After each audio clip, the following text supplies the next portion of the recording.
الحمد لله إن الحمد لله نحمده ونستعينه ونستغفره ونؤمن به ونتوكل عليه ونعوذ بالله من شرور أنفسنا ومن سيئات أعمالنا من يهدي الله فلا مضل له ومن يضلله فلا هادي له وأشهد أن لا إله إلا الله وحده لا شريك له وأشهد أن محمدا عبده ورسوله وما بعد எல்லாம் வல்ல அல்லாஹ் ஜல்ல ஷானஹு தஆலாவை போற்றி புகழ்ந்து நபிகள் நாயகம் ஸல்லல்லாஹு அலைஹி வஸல்லம் அவர்கள் மீது ஸலவாத்தும் ஸலாமும் சொல்லி ஆரம்பம் செய்கிறேன். புனிதமிக்க அஸர் தொழுகையை தொழுதுவிட்டு நீங்கள்லாம் அல்லாஹ்வுடைய திருப்பொருத்தத்தை நாடியவர்களாக அவனுடைய ஆலயத்திலே அமர்ந்திருக்கிறீர்கள். இந்த சந்தர்ப்பத்தில் அருமையான ஒரு உரையை நீங்கள் செவிமடுத்தீர்கள். உண்மையாக குடும்ப வாழ்க்கை சம்பந்தமான பிரச்சனைகளுக்கு சில அருமையான தீர்வுகள் வழங்கப்பட்டது. அன்பிக்கினியவர்களே, எனக்கு தரப்பட்ட தலைப்பு மறுமையில் மனிதனின் நிலை என்ற ஒரு தலைப்பு தரப்பட்டிருக்கிறது. இந்த தலைப்பு தருவதற்கான காரணம் என்னவென்றால், நாம் எல்லாம் துனியாவில் வாழ்ந்து கொண்டிருக்கிறோம். எக்கச்சக்கமான சிக்கல்களை நாம் முகம் கொடுக்கிறோம். ஒரு பிரச்சனை முடிய மறு பிரச்சனை கதவை தட்டுகிறது. அந்த பிரச்சனைக்கு தீர்வு கொடுக்கிற நேரம் இன்னொரு பிரச்சனை நம்மளை அழைக்கிறது. இப்படி ஒவ்வொரு விதமான பிரச்சனைகளுக்கு முகம் கொடுக்கிற நேரம் நாம் சில வேளைகளில் துனியாவை நினைத்துக் கொண்டிருக்கக்கூடிய நாம் மறுமையை மறக்கிறோம். என்ற துனியாவில் ஒரு பிரச்சனைக்குள்ளேயே சிக்கி கொண்டிருக்கிறோம். சில நேரங்களில் ஆசைகள் அதிகமாகுது. துனியாண்டே இருக்கிறோம். வல்லாஹி பேசக்கூடிய நானோ நீங்களோ அதிக காலம் இங்கே வாழ மாட்டோம். இதற்கு முன்னாடி உள்ளவர்கள் மண்ணுக்கடியில் போய்விட்டார்கள். அவர்களை புதைத்து விட்டு மண்ணுக்கு மேல் உட்கார்ந்து நாம் பேசுகிறோம். இன்றைக்கு 50-100 ஆண்டுகளுக்கு முன்னாடி இருந்தவர்கள் எங்களுக்கு யாரென்றே தெரியாத அளவுக்கு இருக்கிறது. எங்களுடைய சந்ததியினர் இதே வேலை செய்வார்கள். நாம் கீழே போய்விடுவோம், அவர் மண்ணுக்கு மேல் இருந்து பேசுவார்கள். இது தொடர்ந்து நடக்கக்கூடிய ஒரு செயற்பாடு. அப்படி என்றால் இந்த நேரத்தில் இதற்கு பிறகு உள்ள வாழ்க்கை சம்பந்தமாக கொஞ்ச நேரம் சிந்திப்பதற்கு நம்முடைய மனங்களை நாம் தொடர்ந்து கொடுக்க வேண்டும் என்பதற்காக இந்த தலைப்பு தரப்பட்டிருக்கிறது. அல்லாஹ்வுடைய நல்லடியார்களே, இதற்கு பிறகு ஒரு வாழ்வு இருப்பதாக இஸ்லாம் சொல்லும். இப்படி நீங்கள் பலர்களை இந்த பாதையில் போய் பேசினீர்கள் என்றால், தமிழ் மக்கள், கிறிஸ்தவ மக்கள், இப்படியான மக்களோடு நீங்கள் உரையாடுகிற நேரம் மதங்கள் இதில் தான் வேறுபடுகிறது. நாம் இறந்ததற்கு பிறகு திரும்ப பிறப்போமா? உண்மையாக நமக்கு ஒரு வாழ்வு இருக்குதா? ஒரு மனிதன் இதை நம்பக்கூடிய நேரத்தில் தான் அவனுடைய எல்லா செயலும் மாறும். ஒரு மனிதனை பார்த்து நாம் ஆச்சரியப்படுவோம். இவன் எப்படி இப்படி நடந்து கொள்கிறான்? அதற்கு காரணம் அவனுடைய நம்பிக்கை. செயல் காட்டி கொடுத்து விடும். அதிகமான முஸ்லிம்கள் நாம் சொல்கிறோம், நாம் இறந்ததற்கு பிறகு கபரில் அடக்கினதுக்கு பிறகு அல்லாஹ் ரப்பல் இஸ்ஸத் நம்மளை உயிர்ப்பிப்பான் என்று சொல்லுகிறோம். வெறுமனே இது சொல்லா அல்லது நம்பிக்கையா என்று பார்த்தால் அதிகமான செயல்பாடுகள் காட்டி கொடுக்குது. இது வெறும் சொல். நாம் நம்பவில்லை. கிழக்கு மாகாணம் என்றால் முஸ்லிம்கள் அதிகமாக இந்த நாட்டில் வசிக்கக்கூடிய பிரதேசம். அதிகமாக முஸ்லிம்கள் எங்க கூடுதலாக வசிக்கிறார்கள் என்றால் கிழக்கில் வசிக்கிறார்கள். இந்த மாகாணத்தில் ஒரு மிக பயங்கரமான ஒரு குற்றச் செயல் தைரியமாக முஸ்லிம்கள் செய்கிறார்கள். மறுமையை நம்பக்கூடிய ஒரு அடியான், நான் மறுமையை நம்பியிருந்தால் இன்னொருடைய பாக்கெட்டில் இருந்த பணத்தை நான் எடுக்க மாட்டேன், அது திருட்டு. இன்னொருவருக்கு அநியாயம் செய்ய மாட்டேன், அல்லாஹ் என்னிடம் விசாரிப்பான் என்ற நம்பிக்கை எனக்கு உறுதியாக நின்றால் நான் நேர்மையாக நியாயமாக நடப்பேன். ஹாத்தமுல் அன்பியா ரசூலுல்லாஹி ஸல்லல்லாஹு அலைஹி வஸல்லம் அவர்கள் மீது ஸலவாத்து சொல்லக்கூடிய இந்த உம்மத்தினர், அவரை மதிக்கக்கூடிய இந்த உம்மத்தினர் பகிரங்கமாக திருமண நேரம் சீதனம் வாங்குகிறார்கள். இந்த கிழக்கு மாகாணத்தில் அந்த துரோகம் அதிகமாக நாம் பார்க்கிறோம். ஒரு பெண்ணுக்கு, ஒரு ஆணும் பெண்ணும் திருமணம் முடிக்கிற நேரம் ஆண் மகர் கொடுக்க வேண்டும் என்று குர்ஆன் சொல்லுது. கொடுத்து முடிக்க வேண்டும். ஆனால் பெண்ணிடம் வாங்கிதான் முடிப்பேன் என்று சொன்னால், டாக்டரா இருந்தா ஒரு கணக்கு, லோயரா இருந்தா ஒரு கணக்கு, இன்ஜினியரா இருந்தா ஒரு கணக்கு. இஸ்லாம் சொல்லுது நிக்கா என்றாலே என்ன, நிக்காண்ட ஒப்பந்தம் என்ன, அந்த இடத்துல நஃபகாண்டு நிக்காவில் செய்கிற ஒப்பந்தம் என்ன தெரியுமா? இந்த வாப்பா கண்ணு கலங்காம இந்த புள்ளை இத்தனை ஆண்டுகள் பார்த்துட்டார். வாப்பா இப்ப முன்னாடி நிப்பார். இப்ப மாப்பிள்ளை முன்னாடி வந்து என்ன சொல்றாரு தெரியுமா? அவங்க வாப்பாவை பார்த்து இதுதான் ஒப்பந்தம். அந்த இடத்துல நாங்க செய்யற ஒப்பந்தமே என்னன்னு தெரியாது. அரபியில கபில் தூன்னா என்னன்னே தெரியாது. அந்த அளவுக்கு போய்விட்டது. அந்த ஒப்பந்தம் என்ன தெரியுமா? அவங்க வாப்பாவை பார்த்து நீங்க கண் கலங்காதீங்க. உங்க பிள்ளைக்கு ஆடை நீங்க கொடுத்தீங்க, இதுவரைக்கும் அவருடைய வாழ்வாதாரங்களை நீங்க கொடுத்தீங்க. இதற்கு பிறகு எனக்கு தைரியமா தாங்க, உங்க பிள்ளைய நான் பார்க்க போகிறேன் என்று தைரியமா சொல்லக்கூடிய வார்த்தை அல்லாஹ் கபூல் செய்கிறார். அதனால் தான் அவர் எழுந்து நின்ற உடனே, நிக்காஹ் முடிஞ்ச உடனே அவர் கையை பிடித்து குலுக்கி ஒரு துஆ ஓதுவார். பாரக்கல்லாஹு லக் வ பாரக அலைக் வ ஜமா பைனகுமா ஃபில் கைர் அல்லது பாரக்கல்லாஹு லக்குமா. அவருக்கு உடனடியா ஒரு துஆ செய்யும், அல்லாஹ் உங்களுக்கு பரக்கத்து செய்வானா. டாய்லெட்டுக்கு போற நேரம் ஒரு துஆ ஓதுவார். என்ன துஆ? அந்த டாய்லெட்டுக்கு போற நேரம் அல்லாஹ், அந்த டாய்லெட்டுக்கு போறோம் நாங்க, இப்போ ஒரு துஆ ஓதுவோம், அல்லாஹும்ம இன்னி அஊது பிக மினல் குபுஸி வல் கபாயிஸ். என்ன டாய்லெட்ல ஷைத்தான் இருக்கு அந்த கழிவறையில, அதனால அந்த ஆண் பெண் கெட்ட ஷைத்தான்ல இருந்து பாதுகாப்பு தேடுவோம். காலையில எழும்புற நேரம் துஆ செய்வோம், அல்ஹம்துலில்லாஹ் இல்லதி அஹ்யானா பஅதமா அமாத்தனா. ஏன் இப்ப நாங்க அதை சொல்றோம்? அல்ஹம்துலில்லாஹ், இறைவா இறந்து சின்ன குட்டி தூக்கம் போச்சா, அதுக்கு ஒரு இறப்பு என்று சொல்லுவோம். அந்த இறப்புக்கு பிறகு எனக்கு உயிர் தந்த இறைவா உனக்கே எல்லா புகழும் என்று சொல்லுவோம். சோ தூங்க போகிறோம், அது ஒரு மரணம். பிஸ்மில்லாஹ்னு தூங்குறோம், பிஸ்மிக அல்லாஹும்ம அமூத். அந்த இடத்துல ஒரு துஆ ஓதுறோம்.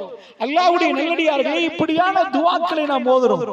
மணமகனுக்கு நாம் ஒரு துஆ செய்கிறோம், கபூலானால் நீங்கள் கண்ணு முன்னாடி அந்த பரக்கத்தை பார்ப்பீங்க. பரக்கத்து மட்டும் கபூலாச்சுண்டா அவர் பெற்றெடுக்கிற எந்த பிள்ளைக்கும் அவர் தயங்காமல் தைரியமாக பிள்ளைகளை பெற்றெடுப்பார். அவர் எண்ண மாட்டார், அவர் கணக்கெடுக்க மாட்டார். அல்லாஹ் ரப்பல் ஆலமீன் லா தக்துலு அவுலாதக்கும் ஹஷ்யத்திஹிம்லா நஹ்னு நர்சுக்கும் வ இய்யாக்கும். உங்க வறுமைக்கு அஞ்சி குழந்தைகளை கொல்லாதீங்கப்பா, உங்களுக்கு அவர்களுக்கு சேர்த்து நாங்க உணவளிக்கிறோம் என்கிறாங்க. குழந்தை பெற்றெடுத்த உடனே அழுகு, அந்த குழந்தைக்கு சாப்பாடு சத்தியமா எந்த தாய்க்கும் கொடுக்க முடியாது.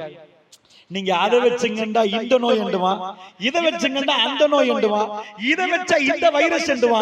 பயங்கரமா இருக்கு. தாய்ப்பால் ஒரு குமரி பெண் முதல் அனுபவம், அவருக்கு தாய்ப்பால் வருகிறது. விஞ்ஞானி அதை வச்சு பார்த்துட்டு சொல்றான், அதுக்கு சரணிகர் சமானமே இல்லைன்னு. அது நீங்க தண்ணிய கொடுத்தாலும் தொண்டை போச்சல் வந்துடும், இறுகிரும், போய் ஏதாவது பிரச்சனை வரும். அது பாட்டுக்கு இன்பத்தோடு சந்தோஷமா அந்த உணவு கிடைக்குது. இங்க உள்ள எல்லாருக்கும் அது கிடைச்சிருக்கு. யாரு தந்தது? அந்த ரஸாக் எங்களை கைவிடுவானா? அந்த ரஸாக் கைவிடுவானா? ஜனாதிபதி தந்தாரா? ஏதாவது யாராவது ஒரு ஆள் தந்தாரா?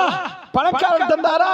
எங்களுக்கு பல் இல்லை, கடித்து சாப்பிட முடியாது, எங்க ஜீரண தொகுதி சரியான முறையில் இப்ப இல்ல, பால் தான் எங்க தொண்டையை கடந்து போகும், எங்க உடம்புக்கு ஆரோக்கியத்தையும் உற்சாகத்தையும் தருமண்டா. அதுல ஒரு அப்படி ஒரு டேஸ்ட் வச்சான். பால் குடி மறக்க வைக்கிறது என்பது அவ்வளவு கஷ்டம் பிள்ளைகளுக்கு. இன்னைக்கு அதை கண்டுபிடிச்சு சொல்றான், உமாமி என்ற ஒரு டேஸ்ட். அதை கண்டுபிடிச்சு அதை எந்த சாப்பாடுல போடுறீங்களோ, இந்த அஜினமோட்டோன்னு கண்டுபிடிக்கிறான் பாருங்க, இதை போட்டீங்கன்னா அந்த அந்த சாப்பாடு கேக்கும் மூளை. பாலுக்கு அப்படி ஒரு டேஸ்ட் உண்டு என்று அதை கண்டுபிடிக்கிறான்டா. அன்பான சகோதரர்களே, இவ்வளவெல்லாம் செய்த அல்லாஹ் ரப்பல் ஆலமீன் அவன்தான் ரஸாக் என்றா நாம் தைரியமாக அந்த குற்றச்செயலில் ஈடுபடுகிறோமே சகோதரர்களே. ஒரு பெண்ணோட விலை பேசுற கேவலம் இந்த தீனை ஏற்றுக்கொண்டு பள்ளிவாசல் அந்த நிக்கா நடக்குதுண்டா, அல்லாஹ் துஆ வருமா பதுவா வருமா சகோதரர்களே? ஒருவர் தீர்மா வீடு கட்டி கொடுக்கறாருண்டா, நீங்க நினைக்கிறீங்களா சந்தோஷமா கட்டுறாரு? சந்தோஷமா படாத பாடுபட்டு அவருடைய வாழ்க்கையை அர்ப்பணித்து கட்டுகிறார். இது கேவலம். நம்முடைய செயற்பாடுகள் நமக்கு காட்டி தருகிறது, நீங்க மறுமையை நம்பவே இல்லை. மறுமை நம்புறவர்கள் அடுத்தவருடைய சொத்து விஷயத்தில் நேர்மையாக நடப்பார்கள், ஒழுக்கமாக நடப்பார்கள், மிக அடக்கமாக நடப்பார்கள். இந்த செயற்பாடுகள் நம்மளை காட்டி கொடுக்கிற நேரம் நாம் சொல்லுகிறோம், ஆமன்து பில்லாஹி வ மலாயிகத்திஹி வ குதுபிஹி வ ருசுலிஹி. இல்லப்பா நாங்க நம்பியிருக்கிறோம், எங்க மதரசால சொல்லி தந்தாங்களே, மக்தப்ல மதரசால ஓதுற நேரம் எங்களுக்கு சொல்லி தந்தாங்களேன்னு சொல்றோம்.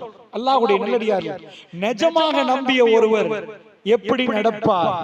அந்த நடவடிக்கை நம்மிடம் இல்லை என்பதனால அன்பு சகோதரர்களே, இந்த குறிப்பிட்ட நேரத்துக்குள் அந்த நம்பிக்கையோடு மறுமையை சிந்தித்து பார்ப்போம் என்ற செய்தியை உங்களுக்கு மத்தியில் அடிப்படையாக பதிவு செய்யலாம் நினைக்கிறேன். இந்த கொஞ்ச நேரத்தில் அல்லாஹ்வுடைய நல்லடியார்களே, நீங்க போய் ஒரு இந்து சகோதரத்தை கேட்டீங்கன்னா அவன் புறஞ்சமத்தை பத்தி பேசுவான். நீங்க இறந்த பிறகு திரும்ப நீங்க மறுபடி உயிர்ப்பிக்கப்படுவீங்க என்பார். திரும்ப திரும்ப உயிர்ப்பிக்கப்படுவீங்க. அவர்கிட்ட போய் கேட்டா எப்படிப்பா பாவம் செய்தா அதுக்கு என்ன செய்யறது? ஒரு ஆள் தப்பு பண்ணிட்டாரு, தப்பு பண்ணிட்டாரா, அடுத்த தடவை பிறக்கிற நேரம் அவர் தப்புக்கு பனிஷ்மெண்டா மொடமா பிறப்பாரு. அவருக்கு கால் ஏறாம போகும், கண்ணு குருடா போகும். யாராவது கண்டாங்களாப்பா இத? அப்படி பிறக்கிறவர், இதுக்கு முன்னாடி இறந்து போனவர், அப்புறம் பிறக்கிறதை யாராவது கண்டாங்களா? ப்ரூஃப் உண்டா? இல்ல, இன்னார்தான், எங்களுக்கு அதை சொல்லலாம், எங்களுக்கு ஒரு மெத்தட் இருக்குன்பாங்க. அதுவெல்லாம் இப்பொழுது பேசுவதற்குரிய நேரம் இல்லை. சத்தியமாக சொல்கிறேன், சைக்காலஜி படிப்பதற்கு நான் முன் வந்ததே அந்த பிரச்சனை. ஏனென்றால் மாற்று மத அன்பர்களோடு நான் படிக்க ஆரம்பிக்கிறேன். ஹையர் ஸ்டடீஸ் படிக்கும் போது நண்பர்களுடைய கேள்வி கேட்கிறார்கள், நீ என்னப்பா முஸ்லீம்? எங்களுக்கு அப்ப இருந்தது டிவியில 2 சேனல், ஒன்று ரூபவாகினி, அடுத்தது ஐடிஎல்ல பப்ளிக்கா ஆழ்மன அறிதுயில் ஒரு மனுஷனை கொண்டு போய் அப்படியே கண்ணோட கண் பார்த்து அப்படியே தூங்க வைப்பாங்க. மயங்கி ஹிப்னோதெரபி என்று சொல்லுவோம். அந்த தூங்க வச்ச பிறகு அவன் பேசுவான், இதுக்கு முன்னாடி நான் இப்படி ஒரு கடவாயை கடந்து போனேன், ட்ரெயின் வந்து என்ன மோதிச்சு, அந்த டைம்ல இறந்து போயிட்டேன், நான் இப்பொழுது வீடு தேடினேன், சில வீடு அப்ப போய் நின்றேன், இந்த இடத்துல நின்று அந்த வீட்டுல அந்த கர்ப்பப்பைக்குள் நான் நுழைந்தேன். இதெல்லாம் பார்த்து இப்ப நானே அப்செட் ஆயிட்டேன். ஏன் இது உண்மையா பொய்யா? ஸ்ரீலங்காவுடைய ஸ்டேட் மீடியாவுல இந்த நிகழ்ச்சி ஒளிபரப்பாக்கப்படுகிறது. அதுல உள்ள கவுன்சிலர்கள் இதை பேசுறாங்க. நான் புத்தகங்கள் படிக்க தொடங்கினேன். லைப்ரரியில காலையில போனால் நான் சில வேளை தொழுகைக்கு வெளியே வந்து தீவிரமாக ஆய்வு பண்ணினேன். இது என்ன, நாம் ஏற்றுக்கொண்ட கொள்கை உண்மையா? அப்பதான் ஒன்று புரிந்தேன். மதங்கள் இந்த இடத்துல இருந்து பிரிகிறது. கண்ணுக்கு தெரியாமல் இதற்கு பிறகு என்ன நடக்குது என்று யாரு சொல்லுகிறாரோ, சொல்லக்கூடியதை நம்பி அதுக்கு ஒரு மதமாக வரும். இதுக்கு பிறகு இப்படித்தான் நடக்கும் ஒரு ஆள் சொல்லுவான், அதுக்கு பின்னாடி ஒரு கூட்டம், இப்படிதான் நடக்கும் என்று ஒரு ஆள் சொல்லுவான், அதுக்கு பின்னாடி ஒரு கூட்டம். அல்லாஹ்வுடைய நல்லடியார்களே, இந்த கிழக்கு மாகாணத்தில் அந்த டைம்ல ரொம்ப ஃபேமஸான ஒரு ஆள் இருந்தார். அவர் தான் டாக்டர் கோவூர். அவர் ஒரு புத்தகம் எழுதுறார். அவர் அந்த நேரத்தில் நாமெல்லாம், அதாவது அந்த காலத்தில் அவர் நிறைய புரட்சி பண்ணிருக்கிறார். அவர் ஹிப்னோதெரபி செஞ்சதுக்குரிய எல்லாத்தையும் டாக்குமெண்ட் பண்றார். அவர் அதுல தெளிவா சொல்றார், இந்த நேரம் அதுக்குரிய நேரம் இல்ல, புனர்ஜென்மம் என்பது பொய் என்கிறார். அது பொய் என்கிறார். அவர் ஒரு நாஸ்திகர். அவருடைய ஆய்வுல இப்படி நிறைய ஆய்வு இருக்குது. நான் ஒன்று சொல்றேன், எந்த மெஷினையும் வைத்து இவர் இதுக்கு பிறகு திரும்ப பிறப்பார் என்பதற்கு எந்த ஆதாரம் இல்லை. இப்படி சொல்லக்கூடிய ஒவ்வொரு தத்துவங்களையும் கொண்டு வந்து வைத்து நான் விசாரிக்க ஆரம்பித்தேன். எங்க உம்மா முஸ்லிம், எங்க வாப்பா முஸ்லிம் என்பதற்கு நான் முஸ்லிமாக ரெடியாக இருக்கவில்லை. எனக்கு நிஜம் தேவை என்பதை தேடினேன். பைபிளை படித்தேன் சகோதரர்களே. நான் அதாவது இதை கிறிஸ்தவ மதத்தில் என்ன இருக்கிறதோ அதை படித்தேன். படித்து விட்டு வல்லாஹி சொல்கிறேன், பிளாட்ஃபார்மில் நாம் இருப்போம். மரதான பிளாட்ஃபார்ம்ல அந்நிய சகோதரர்கள், கிறிஸ்தவ சகோதரர்கள் வந்து துண்டு பிரசவம் செய்வார்கள். எனக்கு இன்றைக்கு ஞாபகம், நாம் படிக்க போகிற ஒரு குழுவாக நின்று அவர்களை அழைப்போம், அழைத்து விட்டு அவர்களோடு விவாதிப்போம் பப்ளிக்காக. அந்த நேரத்தில் நின்று நீங்கள் சொல்லுவது உங்களுடைய பைபிளை பிரட்டி நாங்கள் செய்வோம். அந்த விவாதம் எந்த அளவுக்கு போச்சென்றால், அவர்கள் யூகேயில் இருந்து ஒருவரை அழைத்து வந்தார்கள், ஜான். அழைத்து வந்த பிறகு எங்க தரப்பில் இருந்து ஒரு சகோதரர், மிகவும் பைபிளில் தேர்ச்சி பெற்ற ஒரு சகோதரை வைத்து முழு சர்ச்சைகளுக்கும் அழைத்து ஒரு விவாதம் நடத்தினோம். அவர் பைபிள்களை அடுக்கிக் கொண்டே போனார். விவாதம் பாதியில் நின்றது, பேச்சு மூச்சு இல்லாமல் நின்றது. இப்படித்தான் ஆரம்பத்தில் வந்தோம். எது நிஜம், அந்த வரிகள் எல்லாம் மனப்பாடமாக்கினோம். உடனே எடுத்த பிறகு கேட்போம் பைபிளை. டியூட்டரோனமி 18:18 18 பார், அங்கே இறை தூதரை பற்றி சொல்லப்படுகிறது. அவருக்கே வாசிக்க சொல்லுவோம். இது யார்? இப்படி ஒரு டைம் இருந்தது. இதே மாதிரி சமஸ்கிருதம், அதெல்லாம் சமஸ்கிருத மொழியில் அல்ல, தமிழிலும் வேறு மொழிகளில் நாம் படிக்க ஆரம்பித்தோம். இதே மாதிரிதான் உண்மையாக நான் புத்த மதத்தையும் படித்திருக்கிறேன். அதனுடைய காத்தாக்கள் அதிகம் பாடமாக்கி இருக்கிறேன். பாணாதி பாத்தா வேரமணி சிக்காபதம் சமாதியாமி, அதுன்னா அதஹானா வேரமணி சிக்காபதம், இப்படி அவர்கள் பஞ்சசீலை என்பார்கள். இவையெல்லாம் படித்து விட்டு ஒரு இடத்தில் மிக தெளிவாக புரிந்து கொண்டேன். எதை புரிந்து கொண்டேன் என்றால், நெஜம் சத்தியம் எதுவோ அதை நோக்கி பயணிக்கணும். அப்பதான் உறுதி என்பது வரும். எங்களுக்கு துப்பாக்கியை காட்டி நிறுத்து என்று சொன்னால் நாம் நிறுத்த மாட்டோம். என்றால் நாம் நம்பியது நெஜம் என்று இருந்தால் அந்த நெஜத்தை நாம் விட்டு கொடுக்கவே மாட்டோம். அதற்கு பேர் கொள்கை சகோதரர்கள், அதற்கு பேர் நாம் ஏற்றுக்கொண்ட கொள்கை. இப்படி ஒரு பயணத்தை மேற்கொண்டு வருகிற நேரம் நானும் ஹிப்னோடைஸ் பண்ணுவதில் கொஞ்சம் தேர்ச்சி அடைந்தேன். அது எப்படி என்பதை படித்து இப்பொழுது 1000க்கு மேற்பட்டு, இப்பொழுது நான் யாருக்கும் செய்யறது இல்லை. இப்ப அப்துல் ஹமீத் மௌலவி போனாங்க, அவங்க அது செய்யறாங்க. நான் இப்பொழுது அந்த துறையில் எனக்கு நேரம் இல்லை. அல்லாஹ்வுடைய நல்லடியார்களே, நானாக செய்ய ஆரம்பித்து அவைகளை எல்லாம் பார்க்க ஆரம்பித்து அனுபவ ரீதியாக அதை படித்து, என்றால் அந்த வெறி எனக்கு இருந்தது. நான் பதில் கொடுக்கிற நேரம் படித்து கொடுக்க வேண்டும் என்று நினைத்தேன். அல்லாஹ் அதை கபூலாக்கினான். அல்லாஹ்வுடைய நல்லடியார்களே, இப்பொழுது ஒரு பிரச்சனை. நாம் இந்த உலகத்தில் எல்லாத்தையும் விடுவோம். எங்களுடைய சொத்து, செல்வம், நேரம், காலம் எல்லாத்தையும் கொடுத்து அல்லாஹ்வுக்காக வேண்டி அர்ப்பணித்தால் திரும்ப பிறப்போம் என்று இருப்பது உண்மை என்பது நாம் நம்பியிருக்கிறோம். திரும்ப பிறக்காமல் இருந்தால், அல்லாஹ்வுடைய சன்னிதானத்தில் திரும்ப எழுப்பாட்டாமல் இருந்தால், இந்த உலகத்தில் எல்லா அநியாயத்தையும் பண்ணலாம் தானே. நிஜமாக அல்லாஹ் நம்மளை எழுப்புவான் என்பது உறுதியா நம்புவதற்கு என்ன சான்று என்று தேடினோம். திருக்குர்ஆன் மிக அழகாக வர்ணித்து சொன்னது, ஹதீஸ்கள் மிக அழகாக பேசியது. அவையெல்லாம் கொண்டு வந்து எந்த சபையில் எந்த விஞ்ஞானி முன்னாடி வைத்தாலும் எவனுக்கு மறுக்க முடியாது மிக உறுதியான ஆதாரங்கள், மிக உறுதியான ஆதாரங்கள். இவைகளை பார்த்து ஒருவன் மறுத்தால் அவன் மடையன்.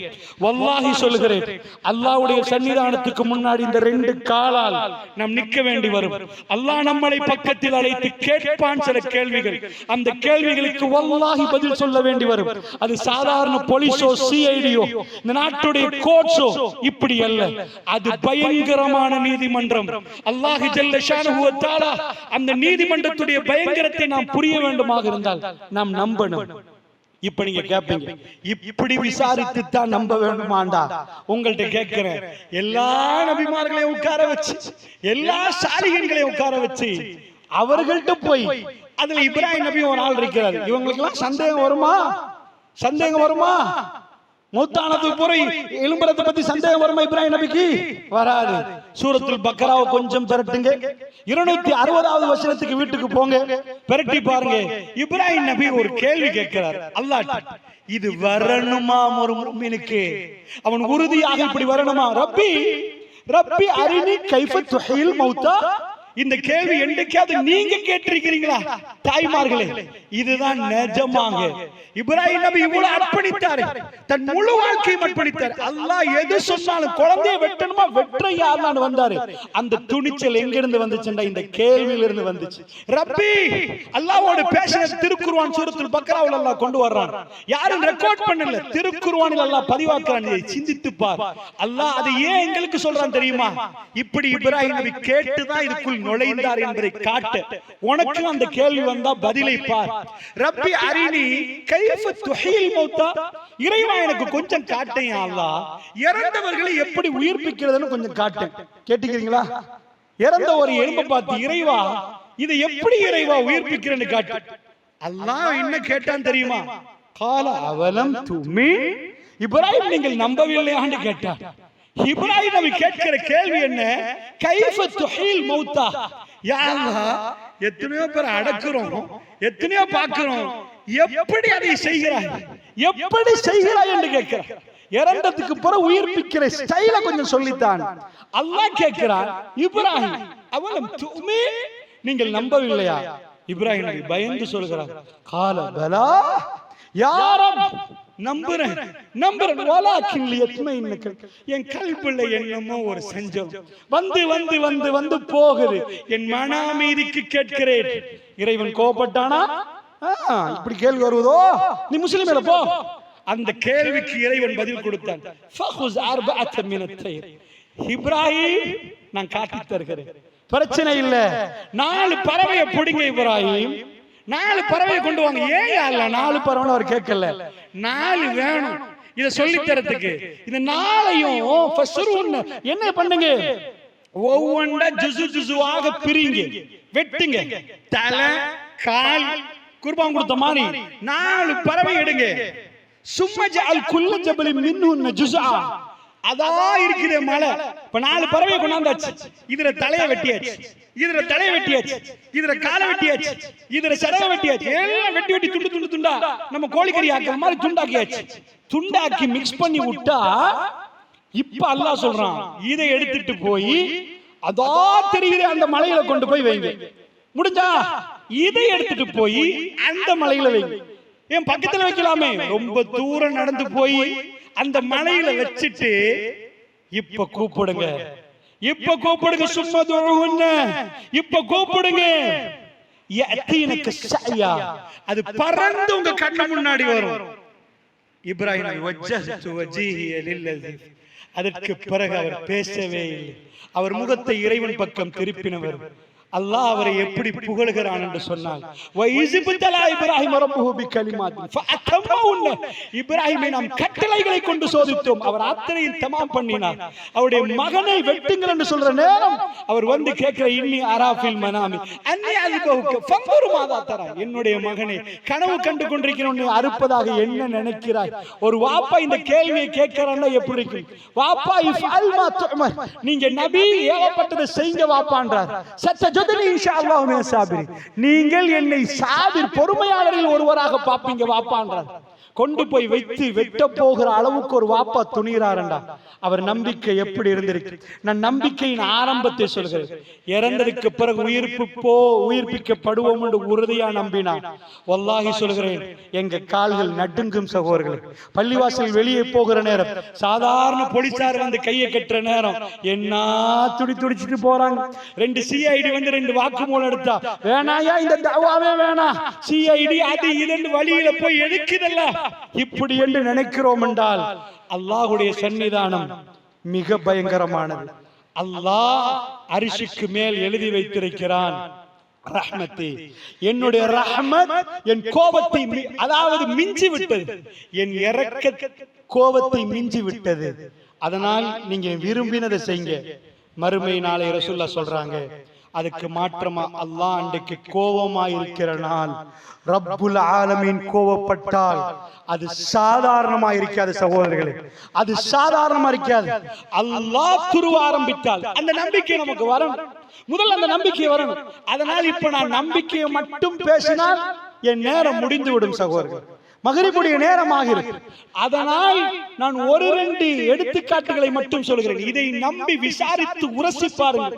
உங்களால் நம்ப முடியுமான்னு பாருங்கள். அந்த நம்பிக்கையோடு திருக்குர்ஆனை அணுக ஆரம்பிங்க. அதற்கு பிறகு நமக்குள் அந்த இறையச்சம் வரும். நாம் நேர்மையா நடப்போம். கடன் கொடுத்தால் கொடுக்கல் வாங்கல் மிக பயங்கரமா இருக்கும்.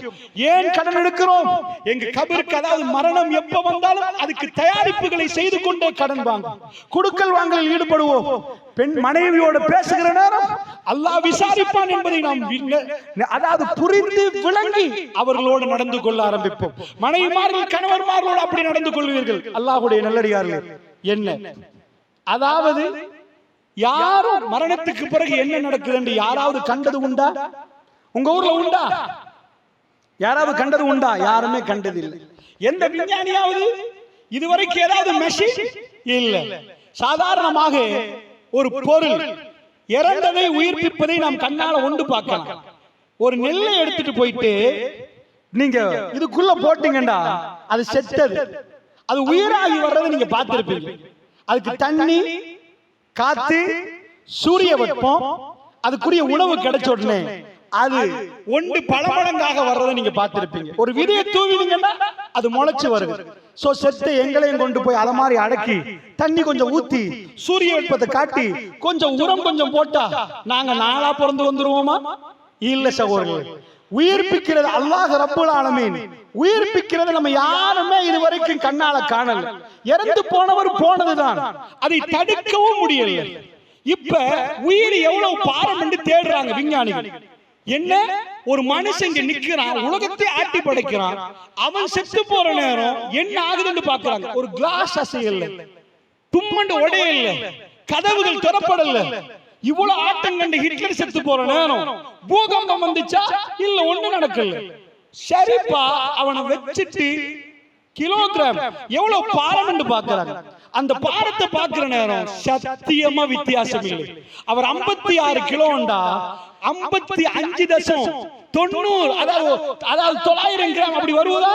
இல்ல, 56 கொஞ்சமா 2 மணித்தியாலங்கள் லேட் ஆகுது. 3 மணித்தியாலம் ஆகிற நேரம் 56 கொஞ்சம் கொஞ்சமா கூட பாக்குது.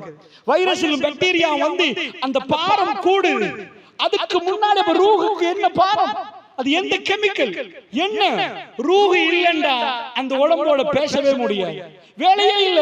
பாப்பா மௌத்தாயிட்டு வீட்டுல வச்சுட்டு இருக்க மாட்டீங்க. பாப்பா கையை தூக்கினா கீழே போயிருவாரு. நேத்து வரைக்கும் அவர் வாப்பா, இன்றைக்கு அவருக்கு பேர் ஜனாசா. நேத்து வரைக்கும் அவர் டாக்டர், இன்றைக்கு அவருக்கு பேர் ஜனாசா. நேத்து வரைக்கும் அவர் மந்திரி, இன்றைக்கு அவருக்கு பேர் ஜனாசா. இந்த ரூஹை பத்தி தேடுறாங்க, பெட்ரோலை கண்டுபிடிக்கிறான், ஒவ்வொன்றா கண்டுபிடிக்கிறான். என்னதான் பறந்து போகுதுன்னு எல்லா கண்ணாடியை வச்சு பார்க்கறான். சத்தியமா எவனுக்குமே அது தெரியல, எவனுக்குமே அது புரியல. அல்லாஹ் சொல்லிட்டான் உனக்கு புரியாதுன்னு குர்ஆன்ல சொல்லிட்டான். அதை பத்தி கேக்குறாங்க, ரூஹ பத்தி எங்களுக்கு சொல்லுங்கள் அல்லாஹ் சொல்றான். அது அல்லாஹ்வோட விஷயம், அதெல்லாம் புரியாது. மத்ததெல்லாம் உங்களுக்கு புரியுற மாதிரி சொல்லியிருக்கிறேன், இது புரியாதுன்றான். அதனால மறுமை வரைக்கும் பயப்படாதீங்க. ரூஹ கண்டுபிடிக்க மாட்டான். கண்டுபிடிச்சா உள்ள ஜனாதிபதி மாதிரிலாம் ரூஹ வாங்கி வச்சிருவான். டொனால்ட் ட்ரம்ப் சாகவே மாட்டான். எனக்கு ஒரு 100 வருஷத்துக்கு வச்சிரு, 1000 வருஷத்துக்கு நான் சம்பாரிச்சு தரணும். எவனும் சாக மாட்டான். எதை கண்டுபிடிச்சு ரூஹ கண்டுபிடிக்க மாட்டாங்க. சத்தியமா இந்த பூமியை விட்டும் அதிகாரம் படைத்தவர்களும் ஏழைகளும் பணக்காரர்களும் எளியவர்களும் பயணம் மேற்கொண்டே ஆகணும். அது புதிய ஒரு உலகம், ஆலமுல் பர்ஸக். ஒரு மனிதன் இறந்து போய் கபரில் வைத்த போற அந்த உலகம் தொடங்கலையா? இங்க இருந்து அவர் இறந்து போகிற நேரமே அவருக்கும் எங்களுக்கு ஒரு திரை வருகிறது, அது வேற உலகம். எப்படி நம்புறது? அதற்கு பிறகு உள்ளது வேறு உலகம். சோ இது உலகமாக இஸ்லாம் சொல்லுது, ஆலமுல் பர்ஸக். இந்த உலகம் அப்பொழுது அவர் பேசுவார், கண்ணு முன்னாடி டெட் பாடி இருக்கு. எங்க யாருக்குமே அது கேட்காது, எங்க யாருக்குமே அது புரியாது. நீங்க நினைச்சிடாதீங்க கபர்ல வெச்ச பிறகு அது ஆரம்பம் பண்ணு. இப்ப ரூஹ் பிரிந்தால் இப்ப அவர் வேற உலகம், நாங்க வேற உலகம். இதெல்லாம் புரிந்து கொள்ள வேண்டுமானால் குர்ஆன் ஹதீஸுக்குள் நாம் நுழைந்து கொள்ள வேண்டும். அவர் சொல்லுவார், நல்ல ஆன்மா வந்து அவசரமாக என்னை எடுத்து போங்க. உங்களுக்கு விளங்குச்சா? உங்களுக்கு விளங்குச்சா? மலக்குமார்கள் அந்த ரூஹை பறிக்கிற நேரம் எப்படி நடந்து கொள்வார்கள் எல்லாம் குர்ஆன் சொல்லுகிறது. அல்லாஹ்வுடைய நல்லடியார்கள் அப்படி என்று சொன்னால் இதை எப்படி நம்புவது? தொழுகைகளை தக்பீர் கட்டினால் நமக்கு எப்படி அந்த குஷு வரணும்? மறுமை என்பது மிகவும் உறுதியாக நம்ப வேண்டிய ஒன்று. அதற்கு 1-2 மட்டும் நான் சொல்லுகிறேன். சகோதரர்களே, இங்க இருந்து அவங்களோட பேசுறேன். எனக்கு ஒரு அபார ஆற்றல் இருக்குன்னு வைங்க. என்ன ஆற்றல்டா, இப்ப நான் ஒளிவில் இருந்து பாலமுனையில இருந்து பேசினேன். கல்முனையில சந்தியில இப்போ ஒரு ஆக்சிடென்ட் நடக்குது. அந்த ஆக்சிடென்ட் ஒரு ஆட்டோக்கும் ஒரு மோட்டார் சைக்கிளுக்கு நடக்குதுன்னு வைங்க. நான் நம்பர் பிளேட்டை சொல்றேன், இப்ப சொல்றேன், உங்களோட பேசிட்டே இருக்கிறேன். எந்த போன் எனக்கு வரல, ஒண்ணுமே இல்ல. இந்த நம்பர் பிளேட்ல உள்ள 3 வீலும் இதுவும் ஆக்சிடென்ட் ஆக்கப்பட்டு ஒரு ஆள் இறந்து போயிட்டாரு. நான் இப்படி இருந்து பேசுறேன். டைம் இப்ப நான் உங்களுக்கு சொல்றேன், சரியாக 5:45. நீங்க பாத்துட்டு நிக்கிறீங்க, என் கையில ஒண்ணுமே இல்ல, நான் ஒன்னையுமே தொடரல, ஒன்னையுமே பார்க்கல. நீங்க இப்ப கல்முனைக்கு போய் ஆக்சிடென்ட் நடந்ததான்னு பார்த்தா 5:45 நான் சொன்ன மாதிரி ஒரு ஆக்சிடென்ட் அப்படியே நடந்திருந்தா, இந்த 2 நம்பர் பிளேட்டும் இப்படியே மோதி நடந்திருந்தா, இதுல 2 சான்ஸ் தான் இருக்கு. ஒன்று, நான் ப்ரீ பிளான் பண்ணிட்டு பயானுக்கு வந்திருக்கேன். நீங்க 2 பேரும் மோதுங்க. நான் இங்க சொல்ல போறேன், என்னைய சரியா 5:45 மோதணும். அப்பதான் என்ன நம்புவாங்க. இது நடக்காத ஒரு காரியம், இப்படி ஒன்று ப்ரீ பிளான் பண்ணணும். இல்ல, எனக்கு ஒரு அதிசய சக்தி இருக்கு. இந்த உலகத்தில் அப்படி யாருக்கும் அதிசய சக்தி இல்லை. சோ நான் அப்படி சொல்லிட்டு நீங்க சந்தேகப்பட்டு என்று கேட்கறீங்க. எப்பா நீங்க செஞ்சது சொன்னது சரிதான், ஆனா நீங்களே பிளான் பண்ணி இருந்தா சந்தேகமா? நான் சொல்றேன், நாளைக்கு 11:32 பாலமுனையில பூகம்பம் வரும் என்ற.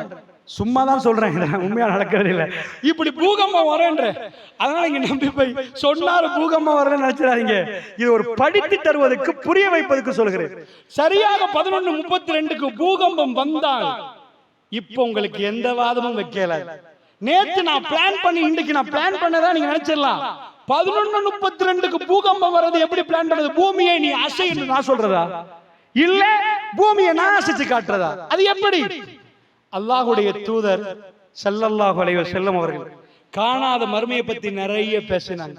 கபர்ல போய் நம்ம எங்க உறவுகளை வச்சிருக்கிறோம். நீங்க நினைக்கிறீங்களா அந்த கபர் வாழ்க்கை எப்படி? உஸ்மான் ரலியல்லாஹு அன்ஹு அவர்கள் அப்படியே போய் மையவாடிகளை கடந்து போகிற நேரம் உட்கார்ந்து தேம்பி தேம்பி அழுவார். எங்களுக்கு என்றைக்காவது தேம்பி தேம்பி அழ தோணிச்சா எங்களுடைய உறவுகளை அடக்கி வைத்திருப்போம். அங்க தலைமாட்டுல உட்கார்ந்து, இன்றைக்கு உங்க நிலைமை எப்படி எங்களோட உட்கார்ந்து சாப்பிட்டீங்களே, தாயை தகப்பனை நாம் இழந்திருப்போம். அவருடைய கபருக்கு பக்கத்திலே போய் அந்த நேரத்தில் அமர்கிற நேரம் எங்களுக்கு அந்த உணர்வு வந்துச்சா? சகோதரர்களே, எங்க நம்பிக்கை தான் அந்த அழுகையை உண்டாக்கு. பெருமானார் மிக அற்புதமாக விவரிக்கிறாங்க.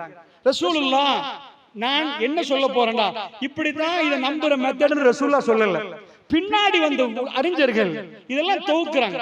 தலாயிலுன் நுபுவான்னு ஒரு கிதாப் இருக்கு. இந்த கிதாப் எழுதுறவர் இமாம் பைஹக்கி அவர்கள் இவர் நபிதான் என்பதற்கு எக்கச்சக்கமான ப்ரூஃப் கொண்டு வந்து வைப்பாங்க. ரசூலுல்லாஹ் நபி, இதை மறுக்கவே இல்லை. அதுல ஒரு இதுக்கு தலாயில்னா தலீல், ஆதாரங்கள், நபுவத்துக்குரிய ஆதாரம் அவர் எழுதுறார். அதுல ஒரு ப்ரூஃப், ஹிஜ்ரி 9ல ரசூலுல்லாஹ் திடீரென்று எழும்பி சொல்றாங்க, மக்களே, இன்றைக்கு ஒரு மனிதன் மரணித்து விட்டார் என்றார். கவனமா பாருங்க. நான் இப்ப இதுக்கு முன்னாடி உங்களுக்கு சொன்னனே, அதே மாதிரி உலகத்தில் அப்படி ஒரு மனுஷனே இல்ல, அப்படி யாரும் சொன்னது இல்ல, எல்லாமே பித்தலாட்டுக்காரன் தான். பெருமானார் கையில எந்த சாதனமும் இல்ல. அன்றைக்கு ரசூலுல்லாஹ் தன்னை நபி என்று ப்ரூஃப் பண்ண சொல்லவும் இல்லை. இன்னும் 1.5 ஆண்டுகளில் பெருமானார் 2 ஆண்டுகளுக்குள் பெருமானார் மரணிக்க போறாங்க. அப்ப இஸ்லாம் வளர்ந்து போகிறது, கட்டுமையான வளர்ச்சியை கண்டிருக்குது. அல்லாஹ்வுடைய தூதர் என்ன சொல்றாங்க தெரியுமா? மக்களே, இன்றைக்கு ஒரு மனிதர் சாலிஹான ரஜுலுன் சாலிஹான ஒரு மனிதர் மரணித்துட்டார். ஒரு அபஷி என்றாலே அந்த பக்கம் இன்றைக்கு பிளைட்ல தான் போகணும். கிட்டத்தட்ட 1800 கிலோமீட்டர் டெலஸ் அபீப் அந்த ஏர்போர்ட்ல இருந்து மதீனாவுக்கு இதாக்கிறதுக்கு 1800 கிலோமீட்டர். புரியுதா உங்களுக்கு? 1800 கிலோமீட்டர் என்னன்னு? ஸ்ரீலங்காவில இருந்து சென்னைக்கு போய், சென்னையில இருந்து ஸ்ரீலங்கா வந்து, ஸ்ரீலங்கால இருந்து சென்னைக்கு போய், இந்த மாதிரி போறதுக்கு சுமார் 600 இருக்கும். இப்படி தூரம். சோ ரெட் சீயை கிராஸ் பண்ணி தான் அந்த பக்கம் போகணும். அந்த கடலை கிராஸ் பண்ணி தான் போகணும். அந்த பக்கம் எத்தியோப்பியாவுடைய மன்னர் அவர் நஜாசி என்று சொல்லுவோம். எங்க நாட்டு ஜனாதிபதிக்கு பிரசிடென்ட் என்று சொல்ற மாதிரி, சில பேருக்கு சுல்தான் என்றுவாங்க, சில பேருக்கு மலிக் என்றுவாங்க. அவருக்கு நஜாசி, அவர் பேர் அஸ்ஹாமா இறந்துட்டாரு. இப்படாம அஸ்ஹாமாவுக்கு ஜனாசா தொழ போறோம்ட்டாங்க ரசூலுல்லாஹ் சொல்லல. என்ன நபியா ஒண்ணுமான்னு நீங்க பாக்குறதுக்கு செக் பண்ணணும்டா, இதெல்லாம் பாருங்க. இப்ப சொல்லல, ஏண்டா தேவையே இல்லை. இஸ்லாம் அப்படி வளர்ந்து விட்டது. வீசுகிற காத்தை விட வேகமாக இஸ்லாம் மனிதர்களை கொண்டு வந்து கொண்டிருக்கிறது. இப்பொழுது ஃபத்ஹு மக்காவுக்குரிய அந்த வெற்றிக்குரிய வாடை வீசி கொண்டிருக்கிறது. அதனால் அல்லாஹ்வுடைய நல்லடியார்களே, இதுல எந்த பிரச்சனையும் இல்லை. ஆனா பெருமானார் இப்ப சொன்னது நிஜமாவே தொழுகிறது. பின்னாடி உள்ள அறிஞர்கள் இதை பார்க்கிறார்கள். ஒரு மனிதர் இறந்து போய் விட்டார் என்று சொன்னா அவர் இறக்கலன்னு வைங்க, இறந்தது எப்படி தெரியும்? வஹியால தெரியும். அவர் இறந்து போகலன்னு வைங்க, அந்த மனிதர் இறந்து போகவில்லை என்று இருந்தால் சகோதரர்களே என்ன ஆகும்? ரசூலுல்லாஹ் பொய் சொன்னதா மாறி, அவர் பொய் சொன்னதா மாறினால் அவர் சொல்ற எதையும் நம்ப வேண்டிய தேவையில்லை என்று ஆகிறது. அல்லாஹ்வுடைய தூதர் அந்த சொன்னது அப்படியே நடந்தால் எல்லாமே நடக்க போகுது என்ற அர்த்தம். பெருமானார் சொன்னது அப்படியே நடந்துச்சு என்று கேட்டா, ஹதீஸை நீங்கள் பார்க்கலாம், நிறைய கிதாபுகளில் வருகிறது. ஃபில் யௌமில்லதி மாத ஃபீஹி, அறிவிப்பவர் சொல்லுகிறார், எந்த நாளில் அஸ்ஹமா இறந்தாரோ அதே நாளில் பெருமானார் நஆ ரசூலுல்லாஹி ஸல்லல்லாஹு அலைஹி வஸல்லம், ரசூலுல்லாஹ் மரண அறிவித்தலை விட்டார்கள், அஸ்ஹமா இறந்து விட்டார். நீங்க நினைக்கிறீங்களா ஒரு நபி பப்ளிக்கா இந்த அறிவிப்பை விட்டா உலகம் சும்மா விடும் என்று பெருமானாரை எப்படி பொய்ப்பிக்கிறேன் தேடிக்கொண்டிருந்தார்கள். ரசூலுல்லாஹ் பொய்யனாக்கலாமா, மஜ்னூன் பைத்தியம் என்றார்கள், கல்லா பொய் என்றார்கள். பொய்ப்பிப்புக்கு ஈஸி ஏண்டா, அபிசீனியாவுல நீங்க வருவாங்க மக்கள், இங்க இருந்து அங்க போவாங்க, அவர்கள் இங்க வருவாங்க. அதனாலதான் பிலால் இப்னு ரபாஹ் அவருடைய ஊர் அது, அங்க இருந்து அடிமைகள் வருவாங்க, கேட்கலாம் உங்க ஊர் மன்னர் பேர் என்ன, இப்ப இறந்து போயிட்டாரா, எப்ப இறந்து போனாரு சொல்லலாம். நம்ம நாட்டுல ஒரு ஜனாதிபதி இறந்து போனா, உங்க ஊர்ல பக்கத்துல யாராவது இறந்து போனா நாளை மறந்துடுவீங்க. ஜனாதிபதி இறந்து போனா சில பேரை நீங்க நாளை மறக்க மாட்டீங்க, உங்களுக்கு ஞாபகம் இருக்கும். பிரேமதாஸ் அவர்கள் இறந்து போனாங்க பொம்பிளாஸ்ல, அது மேதினத்துல 93ல அவர் இறந்து போனார். ஒரு ஜனாதிபதியுடைய இறப்ப பிழையா சொல்ல மாட்டோம், ஏண்டா கரெக்டா சொல்லுவோம்.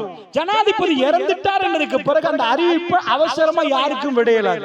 ஜனாதிபதியுடைய மீடியா யூனிட் அதை விடணும்.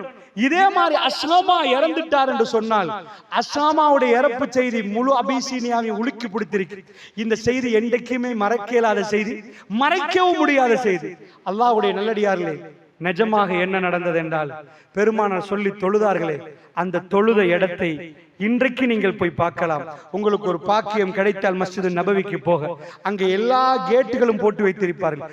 கேட்டுக்கு வெளியே ஒரு முக்கோணத்துல 2 பள்ளிகள் இருக்கு. அந்த பள்ளி கிட்ட எழுதி வைத்திருப்பார்கள், இதுதான் ஜனாசா தொழுவித்த இடம் என்று. மஸ்ஜிதுல் ஹமாம் என்று இருக்கிறது. அதாவது அந்த பள்ளிக்கு பக்கத்தில் இதுதான் அந்த முசல்லா, ரசூலுல்லாஹ்வுடைய முசல்லா.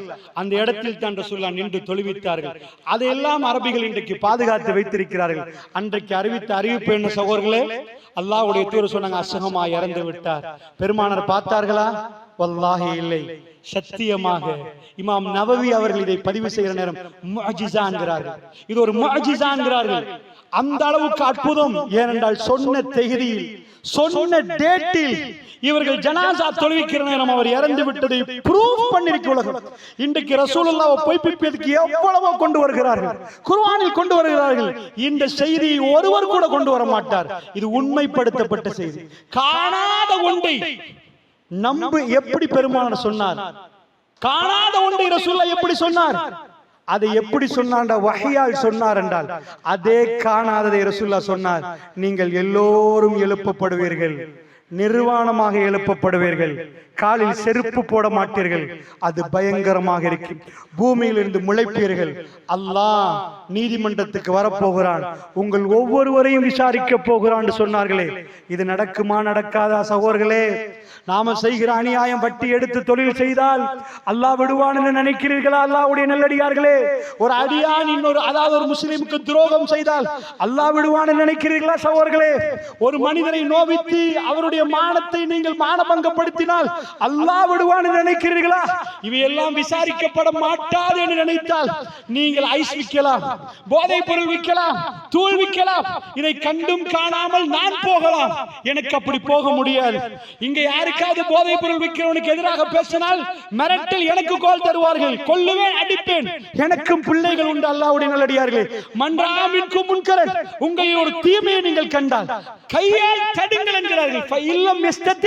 உங்களுக்கு அதுக்கு சக்தி இல்லை என்றால் நீங்கள் உங்கள் நாவால் தடுங்கள். அதுக்கும் சக்தி இல்லை என்றால் உங்கள் மனதால், உங்கள் மனதால் ஒதுங்கிக் கொள்ளுங்கள். இதுதான் ஈமானுடைய கடைசி என்கிறாங்க ரசூல் ஸல்லல்லாஹு அலைஹி வஸல்லம். உங்க ஈமானுடைய பலவீனமான பகுதி, நான் வரலப்பா அந்த ஃபங்க்ஷனுக்கு, என்னால இந்த ஊர்ல வாழவே இயலாது, கண்ணு முன்னாடி விக்கிறான், இவனை பார்த்துட்டு ஒண்ணும் பண்ண முடியாட்டி நான் போறேன்பா, நான் ஒதுங்குறேன் ரப்பே, எனக்கு எதிராக இவர்கள் வருகிறார்கள் என்று சொன்னால், அல்லாஹ்வுடைய நல்லடியார்களே, இவ்வளவு சீதனம் நடந்தும் எந்த சரணையும் இல்லாமல் நாம் அவைகளுக்கு கலந்து கொள்கிறோம் என்றால் வல்லாஹி தேம்பி தேம்பி அழுகிற அந்த பெண்கள் விஷயத்தில் அல்லாஹ் கேட்பான். ஒரு தோழர் முன்னாடி வந்து அல்லாஹ்வுடைய தூதரிடம் நடந்த கதையை சொல்கிறார். என்னுடைய மகனை, என்னுடைய மகளை துடிக்க துடிக்க புதைத்தேன் யா ரசூலல்லாஹ். இறுதியிலே புதைக்கிற நேரம் என் தாடியில் மணல் படுகிறது. அவள் தட்டினால் யா ரசூலல்லாஹ். அந்த காலத்தில் பெண் பிள்ளை என்றால் முகமெல்லாம் கருத்து விடும், முகம் கருத்து விடும், எல்லோரும் கேவலமா பேசுவாங்க. உனக்கு ஒரு பொம்பளை பிள்ளை, ஆம்பளை பிறந்தா சிங்கம். அரபிகள் தன்னுடைய ஆடி தேய்த்து கொண்டு போவார்கள், ஆம்பளை சிங்கம் பிறந்தது என்று சொல்லுவார்கள். ஒரு பொம்பளை புள்ள கிடைத்தால் அப்படி. அந்த கௌரவம், அரபிகள் என்பவர்கள் வரட்டு கௌரவம் உடையவர்கள். அந்த அளவுக்கு கௌரவத்தை அவரை மாறி பார்க்கலாது. அவர்கள் அடங்கியதுக்கு பிறகு உலகத்தில் அவர்களை மாறி அடங்கியவர்களையும் உங்களுக்கு பார்க்க முடியாது. அல்லாஹ்வுடைய நல்லடியார்களே, அந்த அரபிகள் தன்னுடைய புள்ளி புதைத்தார்கள், பெருமானுடைய உரையில் மயங்கினார்கள், தேம்பி தேம்பி அழுதார்கள். ஒரு தோழர் முன்னாடி வந்து கேட்டார், யா ரசூலல்லாஹ், அல்லாஹ் என்னோட பேசுவானான்னு கேட்டேன், அல்லாஹ் என்னை மன்னிப்பானான்னு கேட்டேன், அல்லாஹ் என்னை பார்ப்பானா யா ரசூலல்லாஹ், என்னை பார்ப்பானா? அல்லாஹ் கேட்கிறான், பி ஐ தம்பின் குத்திலத், என்ன பாவமடா செஞ்ச அந்த குழந்தையை போட்டு புதைச்சீங்க, ஏன்டா கொண்டீங்க? அல்லாஹ் கேட்கிறான். இதெல்லாம் அவர்களுக்கு பயமுறுத்தப்பட்டது. இந்த ஊர்களில் இந்த சீதனம் நடக்கிற நேரம் நாங்க போய் சாப்பிட்டு வர்றோமே, உங்களுக்கு தெரியுமா எத்தனை குமரி பெண்கள் அழுகிறார்கள்? இந்த சமூகத்தில் 2009ஆம் ஆண்டுகளில் வானொலி வானொலியில் ஒரு மாதம் பேசின இலங்கை வானொலி முஸ்லிம் சேவையிலே இந்த சீதனத்தை பற்றி ஒரு மாதம் பேசினேன். கிட்டத்தட்ட ஒரு 10-15 பக்கத்துக்கு ஒரு பெண் ஒரு கடிதம் எழுதி அனுப்பியிருந்தார். இதை பேசுங்கள் என்று சொல்லியிருந்தார். பல இடங்களில் இருந்து எனக்கு மெசேஜ் வந்தது. ஒரு பெண் சொன்னான், எனக்கு கால் கொஞ்சம் கட்டை, ஆனால் என்னை விலை பேசுகிறார்கள் உம்மத்தில் என்றார். ரசூலுல்லாஹ்வுடைய உம்மத்தில் என்னை விலை பேசுகிறார்கள் என்றார்கள். அல்லாஹ்வுடைய நல்லடியாரே, காத்துமுல் அன்பியா, இந்த உருவாக்கி இந்த உம்மத்தில் விலை பேசினால் நாம் மறுமை நம்புறோம். அல்லாஹ்வுடைய நல்லடியார்களே, இந்த பூமியிலே டைல் பிடிக்கணும், எங்க வீட்டில் ஏர் கண்டிஷன் பண்ணணும், நான் டாக்டர், எனக்கு இந்த விலை, இப்படி பேசினால் மறுமையை நம்புறவர்களா? அல்லாஹ்வுடைய நல்லடியார்களே, என்ன விலை? படிப்பு ஏன் விலை பேசி பறிப்பதற்கு? அல்லாஹ்வுடைய நல்லடியார்களே, ஒரு பெண் சொன்னால், அதாவது அடுப்பங்கரையில அழுது அழுது அழுது அவர்கள் சமைத்துக் கொண்டிருக்கிறார்கள். அவர்களுக்கு உணர்வு உண்டு சகோதரர்களே. அந்த பெண்ணுக்கு எங்க வீட்டில முடிப்பதற்கு எங்களுக்கு எந்த வசதியும் இல்லை, எங்களுக்கு விலை கேட்கிறார்கள் ஆண்கள், எங்களிடம் விலை பேசுகிறார்கள். அல்லாஹ்வுடைய நல்லடியார்களே, அந்த பெண்கள் வந்து சன்னிதானத்தில் நின்று முறையிட்டால் அல்லாஹ் எங்களிடம் கேட்டால் என்ன பதில் சொல்லுவது? அவர்களுக்கு உணர்வு இல்லையா? அவர்களுக்கு உணர்வு இல்லையா? இந்த கொள்கை ரசூலுல்லாஹ் சொல்லி தந்தார்கள். அல்லாஹ்வுடைய நல்லடியார்களே, அது பயங்கரமான தீமை. நீங்கள் கிழக்கிலே வந்தால் நான் ஏன் இதை பேசுகிறேன் நீங்கள் கேட்பீர்கள். நான் மற்ற பகுதியிலே இதை பேசவே மாட்டேன். வரதட்சணை சீதனை என்பதை என் பயான்களை எடுத்து பார்த்தால் வரவே வராது. இங்கே அந்த தீமையை கண்ணால் பார்த்து என்னால் பேச முடியாமல் இருக்கிறது. எந்த தலைப்பு வந்தாலும் அதுக்குள் நுழைகிறேன். ஏனென்றால் அது பயங்கரமான குற்றம். அல்லாஹ் விட மாட்டான், அல்லாஹ் விடவே மாட்டான். சொத்துடைய பரக்கத்தை அல்லாஹ் எடுத்து விடுவான். அல்லாஹ்வுடைய நல்லடியார்களே, இது மிக ஆபத்தானது. அந்த பெண்களுடைய கண்ணீரை துடைத்து நாங்கள் உங்களை இன்ஷா அல்லாஹ் கவனிக்கிறோம். பிள்ளைகளுக்கு நாங்கள் அல்லாஹ்வுடைய அல்லாஹ் இன்ஷா அல்லாஹ் எங்களுக்கு உணவை தருவான், அதை பகிர்ந்து தருகிறோம் என்று தைரியமாக ஒரு ஆண்மகன் முன்னாடி வர வேண்டும். தைரியமாக முன்னாடி வர வேண்டும். அல்லாஹ்வுடைய நல்லடியார்களே, ஒரு காலம் இருந்தது, எங்க ஊர்களில் வைன் ஸ்டோர் இருக்காது, எதுவுமே இருக்காது. கடந்து போகிற நேரம் மிக அமைதியாக இருக்கு. எவ்வளவோ வைன் லொரிகள் வந்தால் காத்தாங்குடியில் நிப்பாட்ட மாட்டார்கள். எத்தனை கோடி கொடுத்தாலும் எங்கவர் அங்க ரெண்ட் கொடுக்க மாட்டார், அவர் கூலி கொடுக்க மாட்டார். எங்க முன்னோர்கள் எங்களை கைப்பிடித்து பிரிகிற நேரம் எங்களுக்கு ஊரை தந்து விட்டு போனார்கள். அல்லாஹ் அவர்களுடைய பாவங்களை மன்னிக்க வேண்டும். அவர்கள் விலை போகவில்லை, இந்த உம்மத்தை பாதுகாத்தார்கள். இன்றைக்கு நாம் விலை போய்விட்டோம். பள்ளிவாசலுக்கு பக்கத்தில் முன்னாடி அங்கே இங்கே ஐஸ் விற்கிறார்கள். முஸ்லிம் வீடுகள் தடுப்பதற்கு பள்ளிவாசலுக்கு திராணி இல்லை, பேசுவதற்கு தைரியம் இல்லை. போலீசார் வேலை, அதாவது என்ன செய்வது என்று தெரியாமல் திணறுகிறோம். எங்க இளைஞர்களும் யுவதிகளும் எங்களுடைய இளைஞர்கள் காணாமல் போகிறார்கள். அவர்கள் அந்த போதைக்கு அடிமையாகிறார்கள். இந்த தீமையெல்லாம் பார்த்துட்டு நானும் என்னுடைய வாழ்க்கையை என்றால் அல்லாஹ் பக்கத்தில் கூப்பிட்டு அல்லாஹ் ரப்பல் இஸ்ஸத்தினிடம் கேட்டால், உங்களிடம் கேட்டால் தீமையை கண்டால் தடுக்கணுமே. காத்துமுல் அன்பியா ரசூலுல்லாஹ், அவருக்கு என்ன தேவை? அவர் அப்படியே பள்ளியிலே உட்கார்ந்து சுப்ஹானல்லாஹ் அல்ஹம்துலில்லாஹ் சொன்னால் யாரும் அவரை அடித்திருக்க மாட்டார்கள். ஒருவராக கிளம்பி 100 பேராக வந்து 1000ஆக வந்து 10,000 பேர் வெளியிலே நின்று அஹ்ஸாபிலே இவரை கொல்லணும் என்று கேட்டார்கள். ஏன்? அவர் செய்த தப்பு என்ன? அவர் செய்த துரோகம் என்ன? 10,000 பேர் மக்காவில் இருந்து அதாவது எல்லா ஊர்களில் இருந்தும் படை திரண்டு வந்து அவருக்கு எதிராக ஏன் பேசினார்? அவர் நியாயத்தை பேசினார், அவர் நேர்மையை பேசினார். ஷைத்தான் அந்த பக்கத்தில் அந்த கூட்டத்தை உருவாக்கினான். ஷைத்தானுக்கும் ஈமானுக்கும் நடந்த போராட்டத்தில் அல்லாஹ் மிக பெரும் வெற்றியை பெருமானாருக்கு மரணிப்பதற்கு 82 நாட்களுக்கு முன்னாடி அரஃபா மலையிலே அல்லாஹ் காட்டினான். அவர்கள் எல்லோரும் ரசூலுல்லாவை பார்த்து, ரசூலுல்லாவோட ஹஜ் செய்ய வந்தவர்கள் பெருமானார் தூரத்தை பார்க்கிறார்கள். கண்ணு தெரிகிற தூரத்தை தாண்டி மனிதர்கள் வெள்ளை ஆடையோடு நிற்கிறார்கள். லப்பைக் அல்லாஹும்ம லப்பைக், லப்பைக் லா ஷரீக லக லப்பைக். இறைவன் சிரிப்போடு பெருமானாருக்கு பிரியாவிடை கொடுத்தான். தனித்து ஒருவராக இஸ்லாத்துக்கு வந்த ஒரு காலம் இருந்தது. சாத் பின் அபி வக்காஸ் ரலியல்லாஹு சொன்னார், நான் இஸ்லாத்தை ஏற்றுக்கொண்டேன். என் தாய் சொன்னாள், இஸ்லாத்தை ஏற்றுக்கொண்டால் நான் செத்து போவேன் என்றார். நான் என்னுடைய உம்மாவை பார்த்தேன். முஹம்மது ஸல்லல்லாஹு அலைஹி வஸல்லம் விட்டு வேண்டாம், என் உம்மாவோட நான் அவ்வளவு பாசம், ரசூலுல்லாஹ்வுடைய கொள்கையோட அதை விட பாசம். தாயே, நீங்கள் இப்படியே சாப்பிடாமல் மரணித்து 7 தடவை இது நடந்து நீங்கள் உயிர்ப்பிக்கப்பட்டு திரும்ப நடந்தாலும் எனக்கு ரசூலுல்லாஹ்வை விட்டு வர முடியாது என்று சொன்னேன். அடுத்த நாள் பார்த்தேன், யாரும் இஸ்லாத்துக்கு வரவில்லை. ஒரு கடமையானது, யாராவது வந்து ஏற்றுக்கொள்வாரா? இவர் பொய் சொல்லவில்லையே, ரசூலுல்லாஹ்வுடைய பயான் கேட்க யாரும் இல்லையே. அப்படி நாட்கள் நகர்ந்து போனது. அப்படி ஒரு காலம் இருந்தது. இப்பொழுது ரசூலுல்லாஹ் அரஃபாவிலே பார்க்கிறார்கள், எல்லா திசையிலும் மக்கள் நிற்கிறார்கள் என்றால் அல்லாஹ் ஈமானுக்குரிய வெற்றியை கொடுத்தானே. அல்லாஹ்வுடைய நல்லடியார்களே, நான் இங்கே உங்களுக்கு பேசுவது நீ நீங்கள் ஐஸ் வியாபாரத்தில் ஈடுபடக்கூடியவர்கள் அல்ல. இன்றைக்கு நான் உங்களிடம் பேசுவது எதுக்கு தெரியுமா? அங்கே ஏதாவது நடந்தால் நீங்கள் தாய்கள். ரசூலுல்லாஹ் என்ன சொன்னார்கள்? பல்லிகு அன்னி வலவ் ஆயா. நீங்க அதாவது மேடையில் பேசுறவர்கள் மட்டுமே தாய்கள் அல்ல, நம்ம ஒவ்வொருவரும் தாய். ஒவ்வொருவரும் அழைப்பு பணியில் ஈடுபடணும். பல்லிகு அன்னி வலவ் ஆயா. கெஞ்சி கேட்டால் ரசூலுல்லாஹ்வுடைய லாஸ்ட் உரை, இந்த உம்மத்துக்கு செய்த மிக பிரமாண்டமான உரை. கெஞ்சி கேட்டார்கள், என்னிடமிருந்து ஏதாவது செவிமடுத்தால் பிற மக்களுக்கு அதை சொல்லிவிடுங்கள் என்றார்கள். தீமையை தடுங்கள், அந்த மக்களுக்கு சொல்லுங்கள் என்றார்கள். அல்லாஹ்வுடைய நல்லடியார்களே, அப்படி என்று சொன்னார். சகோதரர்களே, நாம் நம்புகிறோம் என்று சொன்னால் இப்பொழுது சொல்லுங்கள், காணாத அஸ்மாவுடைய அந்த ஜனாசா ரசூலுல்லாஹ் சொன்ன டேட்டில் அப்படியே நடந்தால், காணாத எங்களுடைய ரூஹு பிரிந்த பிறகு மலக்குமார்கள் ரூஹை குல் யதவஃபாக்கும் மலக்குல் மௌத் அல்லதி வக்கில பிக்கும், உங்களுக்கு என்று நியமிக்கப்பட்ட மலக்குல் மௌத் வந்து உங்க ரூஹை பறிக்கிற நேரம் எப்படி இருக்கும் சகோதரர்களே?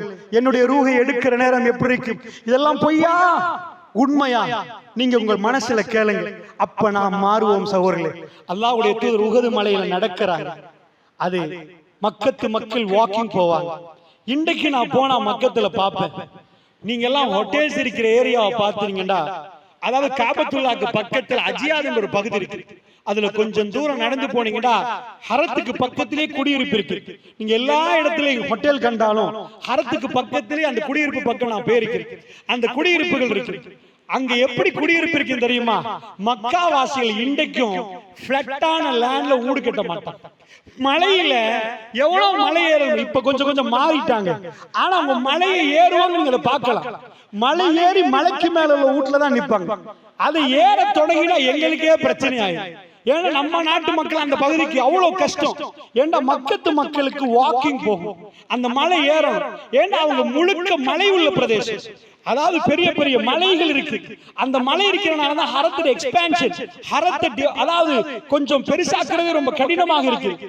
அல்லாஹ்வுடைய தூதர் மதீனாக்கு வந்த பிறகு தரைதான் தெரியுது. நீங்க மதீனா பள்ளிக்கு போனீங்கடா சும்மா நடக்கலாம், உங்களுக்கு தரைதான் தெரியும். அந்த அளவுக்கு எல்லா பகுதியிலும் இருக்கு. தூரத்துல உஹது தெரியும். உஹதுக்கு போவார்கள் வாக்கிங் பண்ண. அன்றைக்கு போனது ரசூலுல்லாஹ் ஸல்லல்லாஹு அலைஹி வஸல்லம், அபூபக்கர் சித்திக் நண்பர்கள். ரசூலுல்லாஹ்வுடைய நண்பர் 2 வருஷத்துக்கு இளமை அபூபக்கர் சித்திக் ரலியல்லாஹு அன்ஹு அவர்கள். ரசூலுல்லாஹ்வுக்கு 12 வருஷத்துக்கு இளமை உமர் பின் கத்தாப் ரலியல்லாஹு அன்ஹு அவர்கள். அவர் அபூபக்கர் ரலியல்லாஹு அன்ஹு, உமர் ரலியல்லாஹு அன்ஹு, உஸ்மான் பின் அஃபான் தன்னுடைய 2 மகள்மார்களை, ஒரு மகளுக்கு திருமணம் முடித்து கொடுத்த அந்த மகள் மரணித்த பிறகு மத்த மகளை கொடுக்கிற அளவுக்குள்ள மருமகன். இன்றைக்கு எங்கேயாவது ஒரு இடத்துல திருமணம் முடிச்சா நீங்க சும்மா கேட்டாலும் தரமாட்டோம், போ என்னத்தை கேட்டாலும் வேணாம். ஏன்? ஒரு மகளுக்கு நீங்க செஞ்சது போதும் என்று அதிகமானவர்களுக்கு சொல்றார். அல்லாஹ்வுடைய நல்லடியார்களே, இவர்கள் எல்லோரும் வாக்கிங் போகிற நேரம் உஹதிலே சின்ன ஒரு குலுக்கம் வருகிறது. பெருமானார் வளமைக்கு மாற்றமாக காலால் அடிக்கிறார். ரசூலுல்லாஹ் ஒரு நாள் மண்ணோட பேச மாட்டார், கல்லோட பேச மாட்டார். இன்றைக்கு உஹது மலை ஏறுகிற நேரம் உங்களுக்கு அந்த சிந்தனை வரணும். உஹதிலே போய் காலால் அடிக்கிறார். உஹது நீ அசையக்கூடாது என்கிறார். இந்த குலுக்கத்திலே ரசூலுல்லாஹ் ஒரு செய்தி சொல்றார்கள், நீ அசையக்கூடாது. ஏன்? உன் மீது ஒரு நபி இருக்கிறேன் என்றாங்க. இது ரசூலுல்லாஹ் என்ன சொல்ல வருகிறாங்க தெரியுமா? பக்கத்தில் உள்ளவருக்கு ஒரு மெசேஜ் கொடுக்க போறாங்க. நேரடியா கொடுக்காம ரசூல் ஸல்லல்லாஹு அலைஹி வஸல்லம் சந்தர்ப்பத்தை வைத்து கொடுக்கிறாங்க. உன் மீது ஒரு நபி இருக்கிறேன். ஏன் இருக்கிறவங்களுக்கு நபி என்று தெரியாதா? அவர்கள் இந்த உம்மத்தில் உயர்ந்த ஈமானுக்குரியவர்கள், அவர்களுக்கு தெரியும். உன் மீது ஒரு சித்திக் இருக்கிறார் என்றாங்க. யாரு சித்திக்? அபூபக்கர் சித்திக் ரலியல்லாஹு அன்ஹு அவர்கள். உன் மீது 2 ஷஹீதுகள் இருக்கிறார்கள் என்றாங்க. இதுதான் அந்த செய்தி. உமர் உங்களை கொல்லுவார்கள். மருமகனை பார்த்து ரசூலுல்லாஹ் சொல்றாங்க, உஸ்மான் உங்களை கொல்லுவார். நேரடியா முகத்தை பார்த்து சொல்லாம உங்கள் மீது 2 ஷஹீதுகள் இருக்கிறார். உள்ளவர்களுக்கு தெரியும் அவர்கள் ஷஹீது. அதனால் அவங்க வேற நோயில பெலக் நோயில மௌத்தாவாங்க, நாங்க பயப்படவே இல்லை. அவங்களுக்கு சத்தியமா தெரியும் எங்களை கொல்லுவாங்க. உமர் பின் கத்தாப் 63 வயது, ஃபஜ்ர் தொழுகைக்கு வருகிறார், ஸஃபை சீர் செய்கிறார், தொழுகைக்கு நிற்கிறார். அம்ர் பின் மைமூன் ரஹ்மத்துல்லாஹ் அவர் ஒரு தாபி, ரசூலுல்லாஹ்வை காணாதவர், அவர் ஒரு பொடியன். அவர் பின்னாடி இருந்து புகாரில் இந்த செய்தி வருகிறது. தோழர்கள் அங்க நிற்கிறாங்க. இப்போ உமர் ரலியல்லாஹு அன்ஹு ரசூலுல்லாஹ் மௌத்தாகி 12 வருஷம். இவர் சின்ன பொடியன். இவர் தான் இந்த புகாரியுடைய செய்தி அறிவிக்கிறார். அவர் ஸஃபை செய்துவிட்டு ஸஃப்ல நிற்கிறார். வளமையாக அவர் இந்த இடத்திலே ஓதுவார், நீட்டமாக முதல் ரக்காத்தை ஓதிவிட்டு தான் அடுத்த ரக்காத் சுருக்கமா ஓதுவார். அமீருல் முஃமினீன் அவர்கள் தக்பீரை கட்டினார்கள். ஓதினார்கள். எங்க ஷஃப்பை பிளந்து கொண்டு ஒருத்தன் வந்து குத்தினான். கத்தியால் குத்தப்பட்ட நேரம் அவர் அப்படியே சாய்ந்து விழுந்து விட்டு அவரை நான் கண்டேன். பக்கத்தில் உள்ள தோழருடைய கையை பிடித்து இழுத்து சலா என்றார். ஒரு நாட்டுடைய ஜனாதிபதி அவரை குத்துற நேரம் எல்லோரும் வந்து அவரை தூக்குவார்கள். இதான் மலிக் அமீருல் முஃமினீன். அவர் செய்த செய்தி என்ன தெரியுமா? பக்கத்தில் உள்ள தோழரை பிடித்து சலா. தொழுகை முடிந்த பிறகுதான் உமர் பின் கத்தாப் பக்கத்தில் வந்தார். யார் என்னை குத்தினது என்று கேட்டார். ஒரு நாய் அக்கலை என்னை ஒரு நாய் கடித்து விட்டது என்றார். அக்கலை கல்வி என்னை நாய் கடித்து விட்டது. யாரு? இதுதான் முகீராவுடைய, இதுதான் அடிமை, இவன் தான் அபூ லுலு ஃபைரூஸ் என்பதை சொல்றார். அப்பொழுது அவர் ஒரு வார்த்தை சொன்னார். இந்த உலகத்தில் மௌத்தாரவங்க யாராவது கத்தியால குத்தப்பட்ட இப்படி ஒரு வார்த்தை சொல்லுவாங்களா? அல்ஹம்துலில்லாஹ் அல்ஹம்துலில்லாஹ் இல்லதி லம் நஜ்அல் மனியத் பியதி ரஜுலின் யத்தல் இஸ்லாம். முஸ்லிம் என்று சொல்லக்கூடிய ஒருவன் கையால் குத்தப்படாமல் பாதுகாத்த அல்லாஹ்வுக்கு எல்லா புகழும். இந்த வரியில என்ன புரியுறீங்க? நான் 100% என்ன கொலை செய்வாங்கன்னு தெரியும். அது ஒரு முஸ்லிம் செய்யலையே சந்தோஷம் என்றார். அதுதான் அல்ஹம்துலில்லாஹ். அல்ஹம்துலில்லாஹ் இல்லதி லம் யஜஅல் மனியத் பியதி ரஜுலின் யத்தல் இஸ்லாம். இஸ்லாம் என்று தன்னை அழைத்துக் கொள்ளும் ஒருவரால் கொலை செய்யப்படாமல் பாதுகாத்த ரப்புல் ஆலமீனுக்கு எல்லா புகழும் என்று சொன்னார். சகோதரர்களே, ரசூலுல்லாஹ் சொன்ன மாதிரி அவர் கொலை செய்யப்பட்டார். அவருக்கு அப்பொழுது 63, 81 வயதோடு நீண்ட தாடியோடு. இப்பொழுது அமீருல் முஃமினீன் ஹிஜ்ரி 35, 24 ஆண்டுகளாச்சு ரசூலுல்லாஹ் மூத்தாகி வீட்டுக்குள் இருக்கிற கூரையால் இறங்குகிறார்கள், கிளர்ச்சியார்கள். அவருடைய மனைவியுடைய கையை வெட்டி காட்டுகிறார்கள். உஸ்மான் பின் அஃபான் ரலியல்லாஹு அத்தனையும் பார்த்து கொண்டிருக்கிறார்கள். அவருக்கு தெரியும் அவரை ஹவுஸ் அரெஸ்ட் பண்ணி விட்டார்கள். அவருக்கு தெரியும் ரசூலுல்லாஹ் சொன்னார்கள், உஸ்மான் நீங்க சும்மா மௌத்தாக மாட்டீங்க, உங்களை கொல்லுவார்கள் என்றார்கள். அந்த கொலை சம்பவம் மஸ்ஜிது நபவியை முற்றுகையிட்டு சஹாபாக்கள் தொழுவிக்க விடாமல் கிளர்ச்சியாளர்கள் அவர்கள் பள்ளிவாசலை முற்றுகையிட்டுக் கொண்டிருக்கிறனர். உஸ்மான் பின் அஃபானிடம் வந்தார்கள். எந்த சண்டையும் பிடிக்க கூடாது என்றார்கள், அடித்துக் கொள்ள கூடாது என்றார்கள். சுப்ஹானல்லாஹ், இப்படி ஒரு கலீஃபாவை நீங்கள் பார்க்க மாட்டீங்க. அவர்கள் பின்னாடி தொழ முடியாது என்றார்கள். தொழுவுங்கள் என்றார்கள். தொழுவுங்கள், திருப்தி இல்லை என்றால் பிறகு திரும்ப தொழுவுங்கள் என்றார்கள். மதீனா அமைதியாக இருக்கிறது. கிளர்ச்சியாளர்களுக்கு யாரும் இவ்வளவு போராட்டம் செய்தவர்களுக்கு ஏன் போராட்டம் செய்ய முடியாது? அவர்கள் முஸ்லிம்கள் ஹஜ்ஜை முடித்து விட்டு வந்திருக்கிறார்கள். இன்னொரு முஸ்லிம் அல் முஸ்லிம் அஹுல் முஸ்லிம், முஸ்லிமோடு இன்னொரு முஸ்லிம் போராடக்கூடாது என்ற இதனால் அவர்கள் காத்துக் கொண்டிருந்தார்கள். வந்தவர்கள் வரம்பு மீறி விட்டார்கள். உஸ்மான் பின் அஃபானை அவர்கள் கொண்டு விட்டார்கள். அல்லாஹ்வுடைய நல்லடியார்களே, அந்த சஹாபி நம்மளை விட்டு பிரிந்து விட்டார். இவ்வளவு, அதாவது அவளுக்கு எவ்வளவு பொறுமை என்றால், அன்றைக்கு உஹது மலையிலே ரசூலுல்லாஹ் நடக்கிற நேரம் சொன்னார்கள், உஸ்மான் உங்களை கொல்லுவார். சொன்னது சொன்ன மாதிரி நடந்தால், சகோதரர்களே, நாங்க மௌத்தானத்துக்கு பிறகு மலக்குமார்கள் வர மாட்டாங்களா? எங்களை கபரில் வைத்த பிறகு கேள்வி கேட்க மாட்டார்களா? கடுமையான பயங்கர அடிகள் தொழாவிட்டால் கிடைக்காதா? அல்லாஹ்வுடைய நல்லடியார்களே, அது பயங்கரமான நிகழ்வுகள் இருக்கிறது. அநியாயம் செய்தால், எவனாவது பாதிக்கப்பட்டால் அவைகள் மன்னிக்கப்படாத அவர்களிடம் நாம் போய் மன்னிக்க கட்டி, ஹுக்கூக்குல்லாஹ் ஹுக்கூக்குல் இபாத், அடியார்களுக்கு செய்த துரோகம் கதவை தட்டி மன்னிப்பு கேளுங்கள், மன்னித்துக் கொள்ளுங்கள். உங்களை நோவித்திருந்தால் மன்னித்துக் கொள்ளுங்கள். மானபங்கப்படுத்தியிருந்தால் மன்னித்துக் கொள்ளுங்கள். உங்க பொருளில் ஏதாவது இருந்தால் மன்னித்துக் கொள்ளுங்கள். பெருமானார் என்னிடம் பழி தீர்த்துக் கொள்ளுங்கள் என்றார்கள். பழி தீர்த்துக் கொள்ளுங்கள் மக்களே. ஏதாவது நான் சொல்லி இருந்தா, ஏதாவது உங்களை நோவிச்சிருந்தா, ரசூலுல்லாஹ் அழகிய முன்மாதிரி காட்டினார்கள். என்னை மன்னித்துக் கொள்ளுங்கள் மக்களே, என்னை மன்னித்துக் கொள்ளுங்கள் என்றார்கள். அல்லாஹ்வுடைய நல்லடியார்களே, அப்படி என்றால் மறுமை நாளுடைய நிகழ்வு சொல்வதற்கு எனக்கு நேரம் இல்லை. இந்த துண்டை சொல்லாமல் நான் அதை சொன்னால் வேலையும் இல்லை. ஏன் நான் இதை சொன்னேன் தெரியுமா?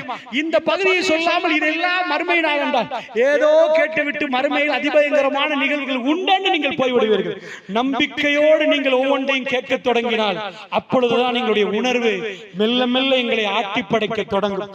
அல்லாஹ்வுடைய தூதருடைய சன்னி, அதாவது ரசூலுல்லாஹ் இருக்கிற நேரம், ஒரு பெண், மிகவும் உச்சக்கட்ட ஈமானோடு இருந்த ஒரு பெண் பெருமானார் பக்கத்தில் வந்து நின்ற வரலாறு உங்களுக்கு தெரியும். ஞாபகப்படுத்துகிறேன் சகோதரர்களே, அல்லாஹ்வுடைய நல்லடியார்களே, அந்த பெண் இன்றைக்கும் நான் சிந்திக்கிறேன். அந்த தைரியம் நம்ம யாருக்கும் வராது, அந்த உணர்வு நம்ம யாருக்கும் வராது. நாங்க ஈமான்ல பலகீனப்பட்டவர்கள் சகோதரர்களே. பேசுற நானும் கேட்கிற நீங்களும் மிக மிக சின்ன ஈமானோடு உள்ளவர்கள் சகோதரர்களே, தாய்மார்களே. அந்த அம்மா என்ன வந்து சொன்னார்கள் தெரியுமா? யா ரசூலல்லாஹ், யா ரசூலல்லாஹ், விபச்சாரம் செய்து விட்டேன் யா ரசூலல்லாஹ், அல்லாஹ் என்னோட பேசணும் யா ரசூலல்லாஹ், அல்லாஹ் என்னோட கதைக்கணும் யா ரசூலல்லாஹ், அல்லாஹ் என்ன பார்க்கணும் யா ரசூலல்லாஹ், மறுமையில் அல்லாஹ் என்னை ஏறிட்டு பார்க்காவிட்டால் அல்லாஹ் என்ன மன்னிக்கணும் யா ரசூலல்லாஹ். தௌபா செய்யலாம், இருந்த அழுது தௌபா செய்யலாம். இன்னொரு தௌபா இருக்கிறது. இந்த ஒரு பெண் விபச்சாரம் செய்ததுக்கு பிறகு முன்னாடி வந்ததை ஒப்பிக்கொண்டாள், கல்லால் எறிந்து கொண்டால் அது ஒரு தௌபா. அந்த அம்மா 2 தௌபாவுல ஒரு தௌபாவை ஏற்றுக்கொண்டார். எந்த தௌபா? அழுதழுத தனிமையிலிருந்து துஆக்கே தௌபாக்கே செய்யலாம், நான் திருந்தி விடுவதற்கு செய்யலாம். அப்படி ஒரு தௌபா உண்டு. அந்த அம்மாவுடைய ஈமான் அப்படிப்பட்ட ஈமான் அல்ல, அது மிக உச்சக்கட்ட ஈமான். முன்னாடி வந்து சொன்னார் ரசூலுல்லாஹ், பார்த்து விட்டு அனுப்பிட்டாங்க. வயிற்றுல உள்ளதை பெத்தெடுத்துட்டு வாமான்ட்டாங்க. சாதாரணமா வயிற்றில் உள்ளதை பெத்து அந்த குழந்தைய முகத்தை கண்டா திரும்ப போய் எதுக்கு கல்லடி வாங்கணும்? ரசூலுல்லாஹ் கூப்பிட்டு அனுப்பினாங்களா? இல்ல, நம்ம பாட்டிக்கு இருந்துரும். அந்த அம்மா எத்தனை இரவு அழுதான்னு தெரியாது. சத்தியமான அந்த ஹதீஸை வச்சு யோசிச்சு பார்த்திருக்கேன். அந்த அம்மா அலாட்டி திரும்ப போயிருக்க மாட்டாங்க. ஏண்டா, கல்லால எறிந்து கொள்வது என்பது சாவு. யாரு முன்னாடி போய் சாக மாட்டாங்க. அந்த அம்மா குழந்தைய பெத்தெடுத்துட்டு போறாங்க. ஒவ்வொரு இரவும் அல்லாட்ட என்ன சொல்லியிருப்பாங்க? அல்லாவே நீ என்னோட பேசுவியா, என்ன மன்னிச்சிருவேயா அல்லாஹ், என்னுடைய உணர்வுகள் மேலோங்கப்பட்டுட்டு நான் நம்புறேன் அல்லாஹ், ஆனால் நான் தவறு செய்து விட்டேன், என்னை மன்னித்துக் கொள். ரசூலுல்லாஹ் மதீனாவுடைய ஜினா செய்த பெண் எப்படி நடந்து கொள்கிறாள், அப்படி பெண்களை நமக்கு பார்க்க முடியாது. நம்முடைய ஈமான் பலகீனம். அல்லாஹ்வுடைய நல்லடியார்களே, குழந்தையோடு அந்த அம்மா வருகிற நேரம் அல்லாஹ்வுடைய தூதர் அந்த பெண்ணை பார்த்து விட்டு சொன்னார், இல்லம்மா, அந்த புள்ளுக்கு நீ தேவை, பால் குடி மறக்க வச்சுட்டு வாமான்றாங்க. பால் குடி மறப்பதற்கு 2 ஆண்டுகள் போகும். 2 ஆண்டுகள் பால் குடி மறத்தாலாம். அப்ப எப்பயோ செஞ்ச ஜினா இப்ப பல ஆண்டுகள் போன பிறகு மறந்துரும். அதுக்கு போயிட்டு எனக்கு யாராவது கொல்லணுமா? அந்த அம்மாவுடைய ஈமான நினைச்சே பார்க்க முடியல. ஒரு மூமின் விபச்சாரம் செய்வானா? ஆமா. ஒரு மூமினுடைய ஈமான் தூக்கப்படுகிற நேரம் விபச்சாரம் செய்வான் என்றாங்க ரசூலுல்லாஹ். திரும்ப அது சேர்க்கப்படுகிற நேரத்தில் அவன் துடிப்பார். அல்லாஹ்வுடைய அல்லாஹ் என்னையும் உங்களையும் பாதுகாக்கணும், அல்லாஹ் என்னையும் உங்களையும் பாதுகாக்கணும். அந்த அம்மா திரும்ப வருகிறார். கடைசி பயணம். அந்த ஹதீஸை அறிவிக்கக்கூடிய தோழர் அழகாக வீடியோ பண்ணின மாதிரி விவரிக்கிறார். அந்த அம்மாவுடைய இறுதி நாள், இந்த உலகத்தில் வாழக்கூடிய கடைசி நாள். அவவா தெரிவு செய்கிறார், அல்லாவே நீ என்னோட கோபப்படக்கூடாது. மறுமையிலே சில மனிதர்களோடு அல்லாஹ் ஏறிட்டும் பார்க்க மாட்டான், அவர்களோடு அல்லாஹ் பேசவே மாட்டான், அல்லாஹ் கதைக்கவே மாட்டான். அப்படிப்பட்ட கொடுமை, அதாவது மிக மோசமானவர்கள் பட்டியலே தான் வரக்கூடாது. அல்லாஹ் அவனுக்கு முன்னாடி நிப்பாட்டி கேள்வி கேட்கப்படுகிற நேரம், உன்னை மன்னித்து விட்டேன் போமா ஜன்னாவுக்கு என்ற உணர்வு வேணுமாம் அந்த பெண்ணுக்கு, அந்த தாய்க்கு. அந்த அம்மா இன்றைக்கு எப்படி வருகிறார் தெரியுமா? பல ஆண்டுகள் உருண்டோடுகிற நேரம் ஒரு பிள்ளையை கூட்டிக் கொண்டு வருகிறார். சின்ன ரொட்டி துண்டை கொடுத்து கொண்டது யாரும் அல்ல, அதுதான் அந்த வயிற்றில் வளர்ந்த பிள்ளை. எதுக்கு இந்த ரொட்டி துண்டு என்பதை ஹதீஸை நான் பிரட்டி பார்க்கிற நேரம், ஏன் இந்த ரொட்டி துண்டு? நான் நினைக்கிறேன், அது ஹதீஸில் வரவில்லை. நான் நினைக்கிறேன், யா ரசூலல்லாஹ், இந்த தடவை என்னை வீட்டுக்கு அனுப்பிறார்கள், என் ரப்பு என்னோட எப்படி இருக்கிறான் எனக்கு தெரியாது என்ற உணர்வு அந்த அம்மாவை வாழ விடவே இல்லை என்று நான் நம்புகிறேன். அல்லாஹ்வுடைய நல்லடியார்களே, என் ரப்பு என்னை பகைத்து விட்டானா, என்னை கோபித்து விட்டானா? ஜுஹைனா குலத்து பெண் அந்த பிள்ளையோட வந்து நிற்கிற நேரம் ஹதீஸில் வருகிறது, அந்த ரொட்டியை அந்த பிள்ளை சூப்புது, அது மெல்ல மெல்ல சாப்பிடுது. யா ரசூலல்லாஹ், இப்ப தனியே வாழலாம் என்பதைத்தான் அந்த பெண் காட்டுகிறார். அந்த இடத்திலே அல்லாஹ்வுடைய தூதர் முடிவெடுத்து விட்டார்கள், இதற்கு மேல் வீட்டுக்கு அனுப்ப முடியாது. ஃபுலான் இப்னு ஃபுலான், இன்னாருடைய மகன் இன்னார் கையில குழந்தையை கொடுங்கண்டாங்க. கண்ணு முன்னாடி குழந்தை கைமாறுவதை அந்த அம்மா பார்க்கிறார். எல்லோ தோழர்கள் பலர்களும் நிறைந்திருக்கிறார்கள். இது இஸ்லாத்துடைய கடைசி காலம். நன்றாக நினைத்துக் கொள்ளுங்கள், இது ஹிஜ்ரி 1, 2, 3, 4 இல்லை, ஹிஜ்ரி 7க்கு பிறகு நடக்கக்கூடிய சம்பவம். அல்லாஹ்வுடைய நல்லடியார்களே, இஸ்லாம் வளர்ந்து கொண்டிருக்கக்கூடிய காலத்தில் அந்த அம்மா முன்னாடி வந்து நின்று, எனக்குரிய குற்ற பரிகாரத்தை, எனக்குரிய தண்டனை நிறைவேற்றுங்கள். அப்பொழுது குழி தோண்டப்படுகிறது. அந்த அம்மா இறங்குறார். ரசூலுல்லாஹ் ஒரு வார்த்தை கேட்கல, அந்த ஆம்பளை எங்க? அது தேவையில்லாத கொஸ்டின். யாரு முன்னாடி வருகிறார்களோ அவர்களை அல்லாஹ் மன்னிக்க தயாராக. அந்த அம்மா அந்த குழியில இறங்குற நேரம் தோழர்கள் கையிலே கல்லை எடுக்கிறார்கள். ஹாலித் பின் வலீத் ரலியல்லாஹு அன்ஹு பக்கத்தில் நிற்கிறார்கள். கல்லை எடுத்து நாசமா போன பெண் என்று வேகம் அடிக்கிறார். பட்ட அடியில் இரத்தம் தெறிக்கிறது. அல்லாஹ்வுடைய நல்லடியார்கள், ரசூலுல்லாஹ் அவரை பார்த்து சொன்னார்கள், கண்ணியமாக நடந்து கொள்ளுங்கள் என்றார். கண்ணியமாக நடந்து கொள்ளுங்கள் ஹாலித் என்றார்கள். யாரு தெரியுமா என்று கேட்டார்கள். நாங்கள் யாரு விபச்சாரி என்று சொல்வதற்கு என்னுடைய வாய் கூசுது. அல்லாஹ்வுடைய அவர்கள் எங்களை விட பல்லாயிரம் மடங்கு மேல உள்ள அந்த அம்மா, அந்த தாய், அல்லாஹ்வுடைய தூதர் சொன்னார்கள், கல்லால் எரிந்து கொள்ளணும். அல்லாஹ்வுடைய சட்டம், அல்லாஹ்வுடைய நல்லடியார்களே, காலித் பின் வலீத் ரலியல்லாஹு அன்ஹு கல்லால் எரிகிறார், ரத்தம் தெரிக்கிறது. கண்ணியமாக நடந்து கொள்ளுங்கள், அப்படி மோசமாக பேசாதீர்கள், நிதானமாக நடந்து கொள்ளுங்கள் என்றார்கள். கல்லால் எரியப்பட்டு அந்த அம்மா ரூஹு பிரிகிறது. ரசூலுல்லாஹ் சொன்னார்கள், தஹலல் ஜன்னா, ஜன்னாவுக்கு நுழைந்து விட்டார்கள் என்றார்கள். ஜனாசா முன்னாடி வைக்கப்படுகிறது. அல்லாஹ்வுடைய நல்லடியார்களே, எங்களுடைய ஜனாசாவை யாரு தொழுவிப்பார்கள் எங்களுக்கு தெரியாது. உங்க ஜனாசா யாரு தொழுவிப்பார்கள் தெரியாது. சத்தியமா ஊர் ஹஸ்ரத் எல்லா தொழுகையும் தொழுவித்து விட்டு ஜனாசா தொழுவிக்க மாட்டார். ஏனென்றால் அவருடைய உறவோட வந்த பிள்ளை தொழணும், அழுதழுது தொழுவிக்கணும். அப்பாவுடைய கடைசி, உம்மாவுடைய கடைசி அல்லாஹ்வுடைய மன்னிப்பு கேட்டு அழுது உம்மாவை வழி அனுப்ப வேண்டும் என்பதற்கு அந்த ஜனாசாவை அப்படி தொழுவிப்பார்கள். அந்த நேரத்தில் ரசூலுல்லாஹ் முன்னாடி போய் நிற்கிறார்கள். பாக்கியம் காத்தமுல் அன்பியா, அந்த அம்மாவுக்கு ஜனாசா தொழுவிக்கிறார்கள். இந்த பாக்கியம் எனக்கும் உங்களுக்கும் இல்லை. ரசூலுல்லாஹ் ஸல்லல்லாஹு அலைஹி வஸல்லம் உடைய ஜனாசா தொழுகை அவர்கள் நடத்துற அளவுக்கு தோழர்கள் பின்னாடி நிற்கிறார்கள். அவர்கள் சொர்க்கத்துக்கு நுழைந்து விட்டார்கள். 70 பேருக்கு இந்த ஈமானை பிரித்து கொடுத்தாலும் அதை விட அதிகம் என்றார்கள். கணக்கக்கூடிய ஈமானத்தை மிக கனத்த ஈமானுடைய பெண் என்றார்கள் ஸல்லல்லாஹு அலைஹி வஸல்லம்.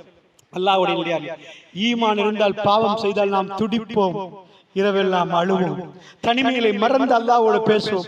இறைவா, நாங்கள் தூய்மையானவர்கள் அல்ல என்று சொல்லுவோம், எங்களை மன்னித்து விடு இறைவா. நீ ரகசியமாக கூப்பிட்டு தோளிலே கையை போட்டு நஜ்வாவுடைய விசாரணையை தனிமையாக கேட்பீர்.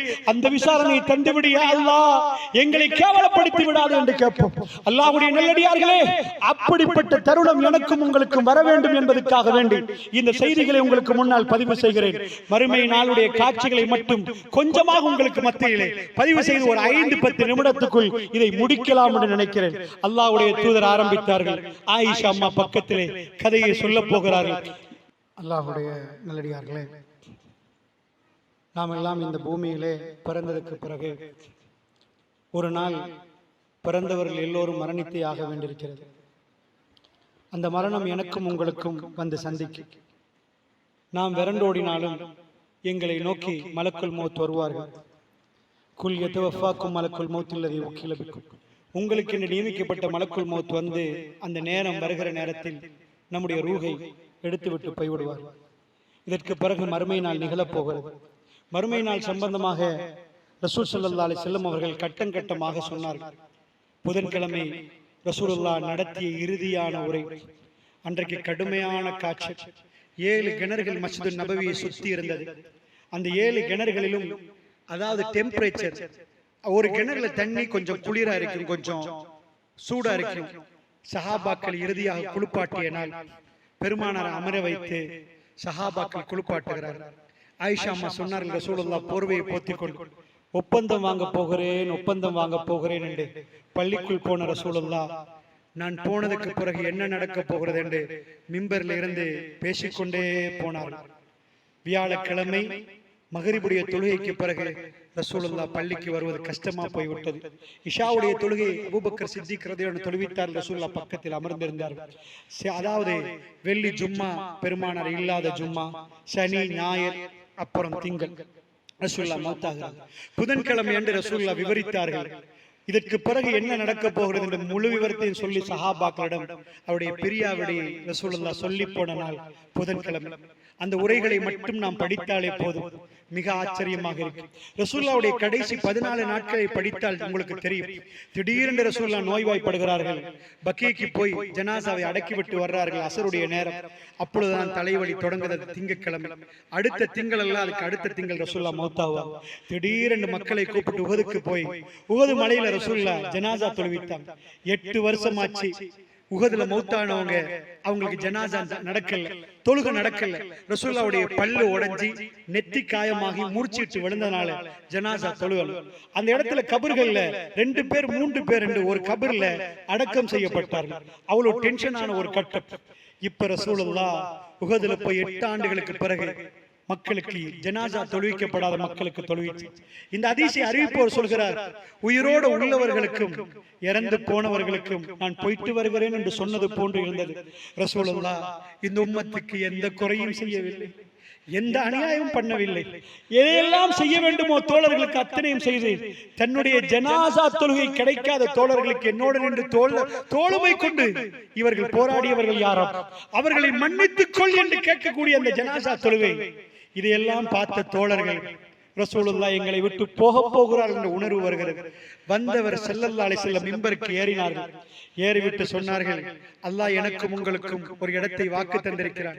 மக்காமி ஹாதா, நான் நின்று கொண்டு ஒரு இடத்தை பார்க்கிறேன் என்றார்கள். வல்லாஹி ரசூலுல்லாஹ்வுக்கு அந்த இடம் தெரிகிறது. நான் நின்று கொண்டு ஒரு இடத்தை பார்க்கிறேன் என்றார்கள். ஹவுலி, என்னுடைய ஹவுலை பார்க்கிறேன். அல்லாஹ் என்னையும் உங்களையும் திரும்ப அந்த இடத்தில் சந்திக்க வைப்பான். எனக்கு வாக்களித்த இடம் அந்த ஹவுல் என்றார்கள். சகோதரர்களே, ஹவுலிலே ரசூலுல்லாஹ்வுடைய கையால் அந்த தண்ணீரை குடிக்கிற பாக்கியத்தை அல்லாஹ் எனக்கும் உங்களுக்கும் தர வேண்டும். பெருமானாரை பார்த்து கொண்டு அவர் கையால் அந்த தண்ணீரை குடிக்கக்கூடிய பாக்கியத்தை அல்லாஹ் எனக்கும் உங்களுக்கும் தர வேண்டும். ரசூலுல்லாஹ் சொன்னார்கள், ஹவுலில் சந்திப்போம் என்றார்கள். இதுதான் ரசூலுல்லாஹ் மெல்ல மெல்ல தன்னுடைய பிரியாவிடையை அறிவித்த விடம்.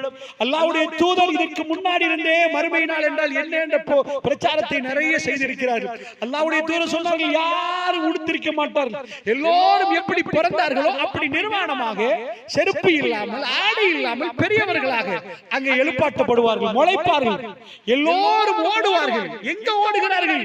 எல்லோரும் ஓடுவார்கள். இந்த கதையை சொல்லுகிற ஆயிஷா அம்மா நிப்பாட்டி கேட்டாங்க, யா ரசூலல்லாஹ், ஆண்களும் பெண்களும் எல்லோரும் ஓடுவார்களா? யாரும் உடுத்திருக்க மாட்டார்களா யா ரசூலல்லாஹ்? இந்த மார்க்கம் ஹிஜாபுடைய சட்டத்தை சொல்லுது. பெண்கள் இவ்வளவு மறைக்க வேண்டும் என்பதில் மிக உறுதியாக நிற்கக்கூடிய மார்க்கம். மறுமையுடைய விஷயத்தை சொல்கிற நேரம் ஆணும் உடுத்திருக்க மாட்டார், பெண்ணும் உடுத்திருக்க மாட்டார்.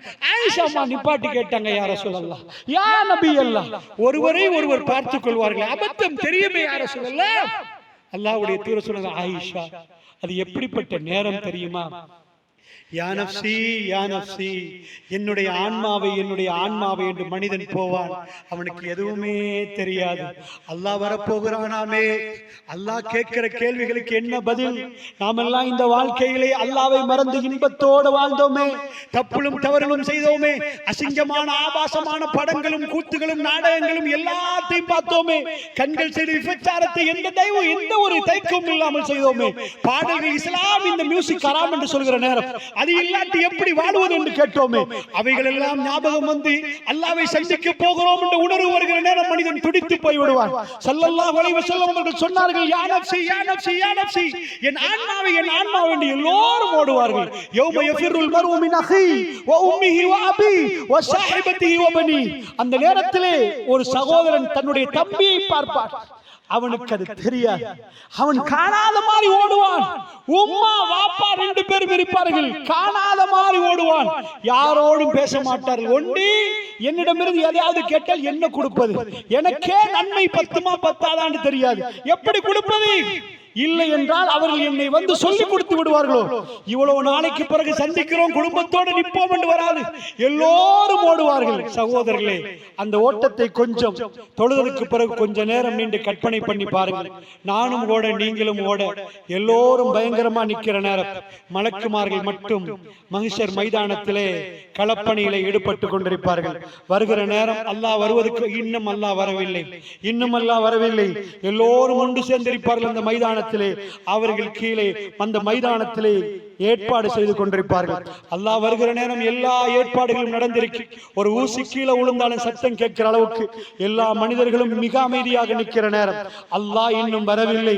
அதற்கான ஏற்பாடு நடக்குது. வம்தாசுல் யௌம அய்யுஹல் முஜ்ரிமூன், எல்லா பாவிகளும் ஒரு அணியிலே திரட்டப்படுவார்கள். நல்லவர்கள் எல்லாம் இன்னொரு பக்கமாக நிற்பார்கள். இரண்டாக பிரிக்க வம்தாசுல் யௌம அய்யுஹல் முஜ்ரிமூன். அல்லாஹ் ரப்புல் ஆலமீன் இப்பொழுது வரப்போகிறான் என்ற செய்தி, அதாவது வஜா ரப்புக வல் மலக்கு ஸஃபன் ஸஃபா, ரப்புல் ஆலமீன் சும்மா வர மாட்டான், அப்படியே வந்து அமர மாட்டான், அவன் அரிசியிலே அப்படி வர மாட்டான். மலக்குமார்கள் எல்லாம் அணிவகுத்து நிற்க ரப்புல் ஆலமீன் அவனுடைய பாணியிலே அவன் வருவான். வஜா ரப்புக வல் மலக்கு ஸஃபன் ஸஃபா, ஸஃப் ஸஃபாக மலக்குமார்கள் அணிவகுத்து நின்று கொண்டிருப்பார்கள். அல்லாஹ் வருகிற நேரத்திலே, ஒரு ஜனாதிபதி வருகிற நேரம் ராணுவ அணிவகுப்புகளை நீங்கள் பார்த்திருப்பீர்கள். மலக்குமார்களுடைய அற்புத அணிவகுப்போடு ரப்புல் ஆலமீன் வருவான். ரசூலுல்லாஹ் சொன்னார்கள், அன்றைக்கு அல்லாஹ் மிகவும் கோபமாக நிற்பான். எந்த பேச்சையும் பேச முடியாது, எந்த பேச்சையும் பேச முடியாது, எதுவுமே கேட்க முடியாது. ரசூலுல்லாஹ் சொன்னார்கள், மக்காம மஹ்மூதாவில் அல்லாஹ் என்னை எழுப்புவான் என்றார்கள். நான் அப்படியே சஜதாவில் இருப்பேன். அதுக்கு பிறகு அல்லாஹ் சொல்லுவான், யா முஹம்மது இர்ஃபா ராஸக், தலையை தூக்குங்கள் முஹம்மது என்பான். நான் தூக்கி அல்லாஹ்வை பார்ப்பேன். அல்லாஹ் என்னோட பாசமாக பேசுவான். முஹம்மது உங்களுக்கு என்ன வேணும் என்று கேட்பான். நான் சொல்லுவேன், யா ரப் உம்மத்தி, என்னுடைய உம்மத் நரகத்துக்கு போட்டு விடாதே யா அல்லாஹ். ஷஃபாஅத் ரசூலுல்லாஹ்வுடைய உம்மத்தி உம்மத்தி யா ரசூல் அல்லாஹ், என்னுடைய உம்மத்தை அதிலே ஒரு பகுதியை தூக்கி அல்லாஹ் ஜன்னாவுக்கு போடுவான். இது ஒரு பக்கமாக நடக்கக்கூடியது. அல்லாஹ்வுடைய நிலடியே வலவ் தரா இதில் முஜ்ரிமூன நாகிசு ரூஸிஹிம் இந்த ரப்பிஹிம் ரப்பனா அப்ஸர்னா. அல்லாஹ் ரப்புல் ஆலமீன் சொல்கிறான், நபியே குற்றவாளிகள் என்கிறான். முஜ்ரிம்கள், தப்பு செய்தவர்கள், குற்றவாளிகள் தலைகளை குனித்துக் கொண்டு அல்லாஹ் வருகிற நேரம் தலைகளை குனித்துக் கொண்டிருப்பார்கள். நாகிசு ரூஸிஹிம் இந்த ரப்பிஹிம் ரப்பனா யா அல்லாஹ் அப்ஸர்னா, அத்தனையும் பார்த்து விட்டோம் யா அல்லாஹ். பொய் என்று நினைத்தோம், எங்களை யாரும் பிடிக்க மாட்டார் என்று நினைத்தோம். வல்லாஹி அந்த சபையில் நான் இருப்பேன் சகோதரர்களே, நீங்கள் இருப்பீர்கள். கடுவை லட்சமாக பிளந்து நீங்கள் பொய்ப்பிக்க முயற்சி எடுத்தாலும் உங்களால் பொய்ப்பிக்க முடியாது.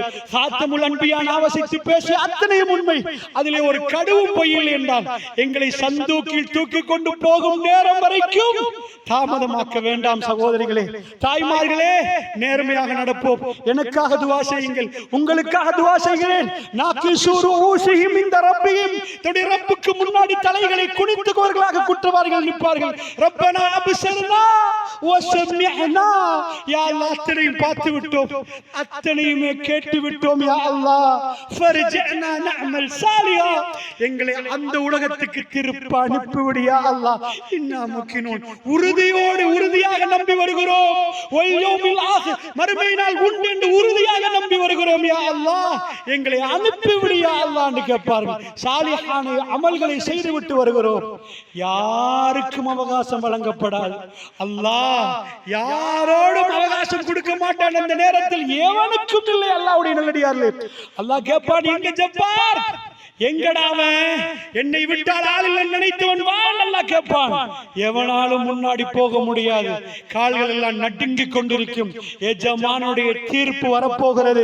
மாலிகுல் முல்க், இறைவன் அவன் தீர்ப்பு கொடுத்தால் அல்லாஹ்வுடைய அந்த தீர்ப்பு மாறாது. நிரந்தர வாழ்க்கை அங்கே. இது தற்காலிகம்.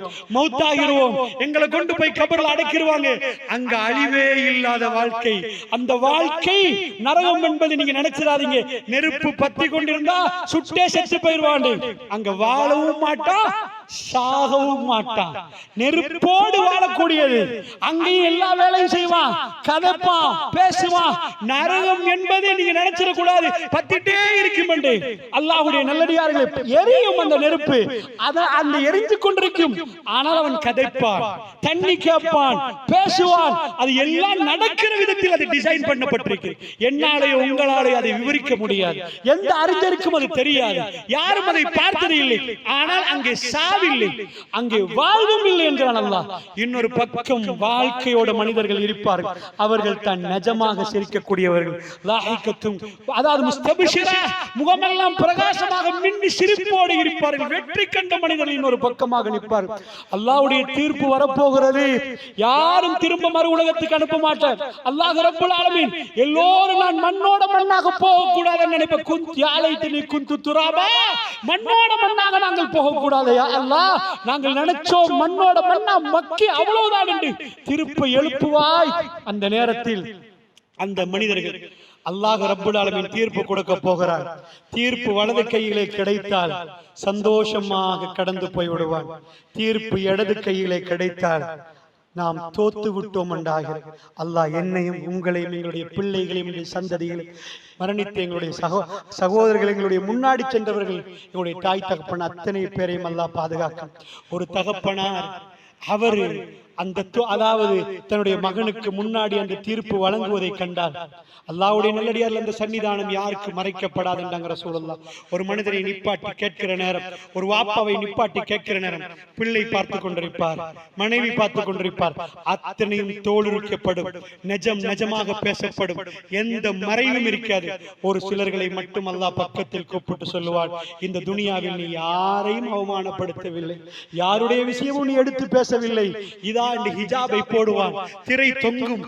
அல்லாஹ் ரப்புல் ஆலமீன் மறைந்து கேட்டி, இது செஞ்சியா, அரிஃப்து ஸம்ப கதா ஸம்ப கதா, இது தெரியுமா, இது தெரியுமா, இது தெரியுமான்னு விசாரிப்பான். அந்த அடியானோ யாரோ தெரியும் என்பான், யாரோ தெரியும் என்பான். இதெல்லாம் செஞ்சியா, துடித்து போய் விடுவான். அவன் நினைப்பான் என்றாங்க ரசூலுல்லாஹ், நான் அழிந்து விட்டேன், அல்லாஹ் இதையெல்லாம் கேட்பான்னு நினைக்கலையே, இதையெல்லாம் கேட்பான். அல்லாஹ் அவனோட இரக்கம் வைத்திருக்கிறான். அவன் சொல்லுவான், நீ செய்த அத்தனையும் நான் மன்னித்து விட்டேன், அன்றைக்கும் யாருக்கும் தெரியாது, இன்றைக்கும் யாருக்கும் தெரியாது, நீ மறைத்தாய், உன்னை நான் மறைத்து விட்டேன் என்று அல்லாஹ் ஜன்னாவுக்கு போடக்கூடிய ஒரு இடமும் இருக்கிறது. அல்லாஹ்வுடைய நல்லடியார்களே, இந்த நேரத்தில் அம்மாமன் ஊத்திய கிதாபஹு பியமீனிஹி, எவருடைய வலது கரத்திலே கிதாபு கிடைக்கிறதோ அவர் வெற்றி அடைந்து விட்டார். அம்மாமன் ஊத்திய கிதாபஹு பிஷிமாலிஹி, எவருடைய இடது கரத்திலே கிதாபு கிடைக்கிறதோ ஃபயகூலு யா லைத்தனி லம் ஊத்த கிதாபியா வலம் அத்ரி மா ஹிசாபியா யா லைத்தஹா கானத்தில் காலியா ஹலக அன்னி சுல்தானியா ஹுதூஹு ஃபகுல்லு சும்மல் ஜஹீம ஸல்லு.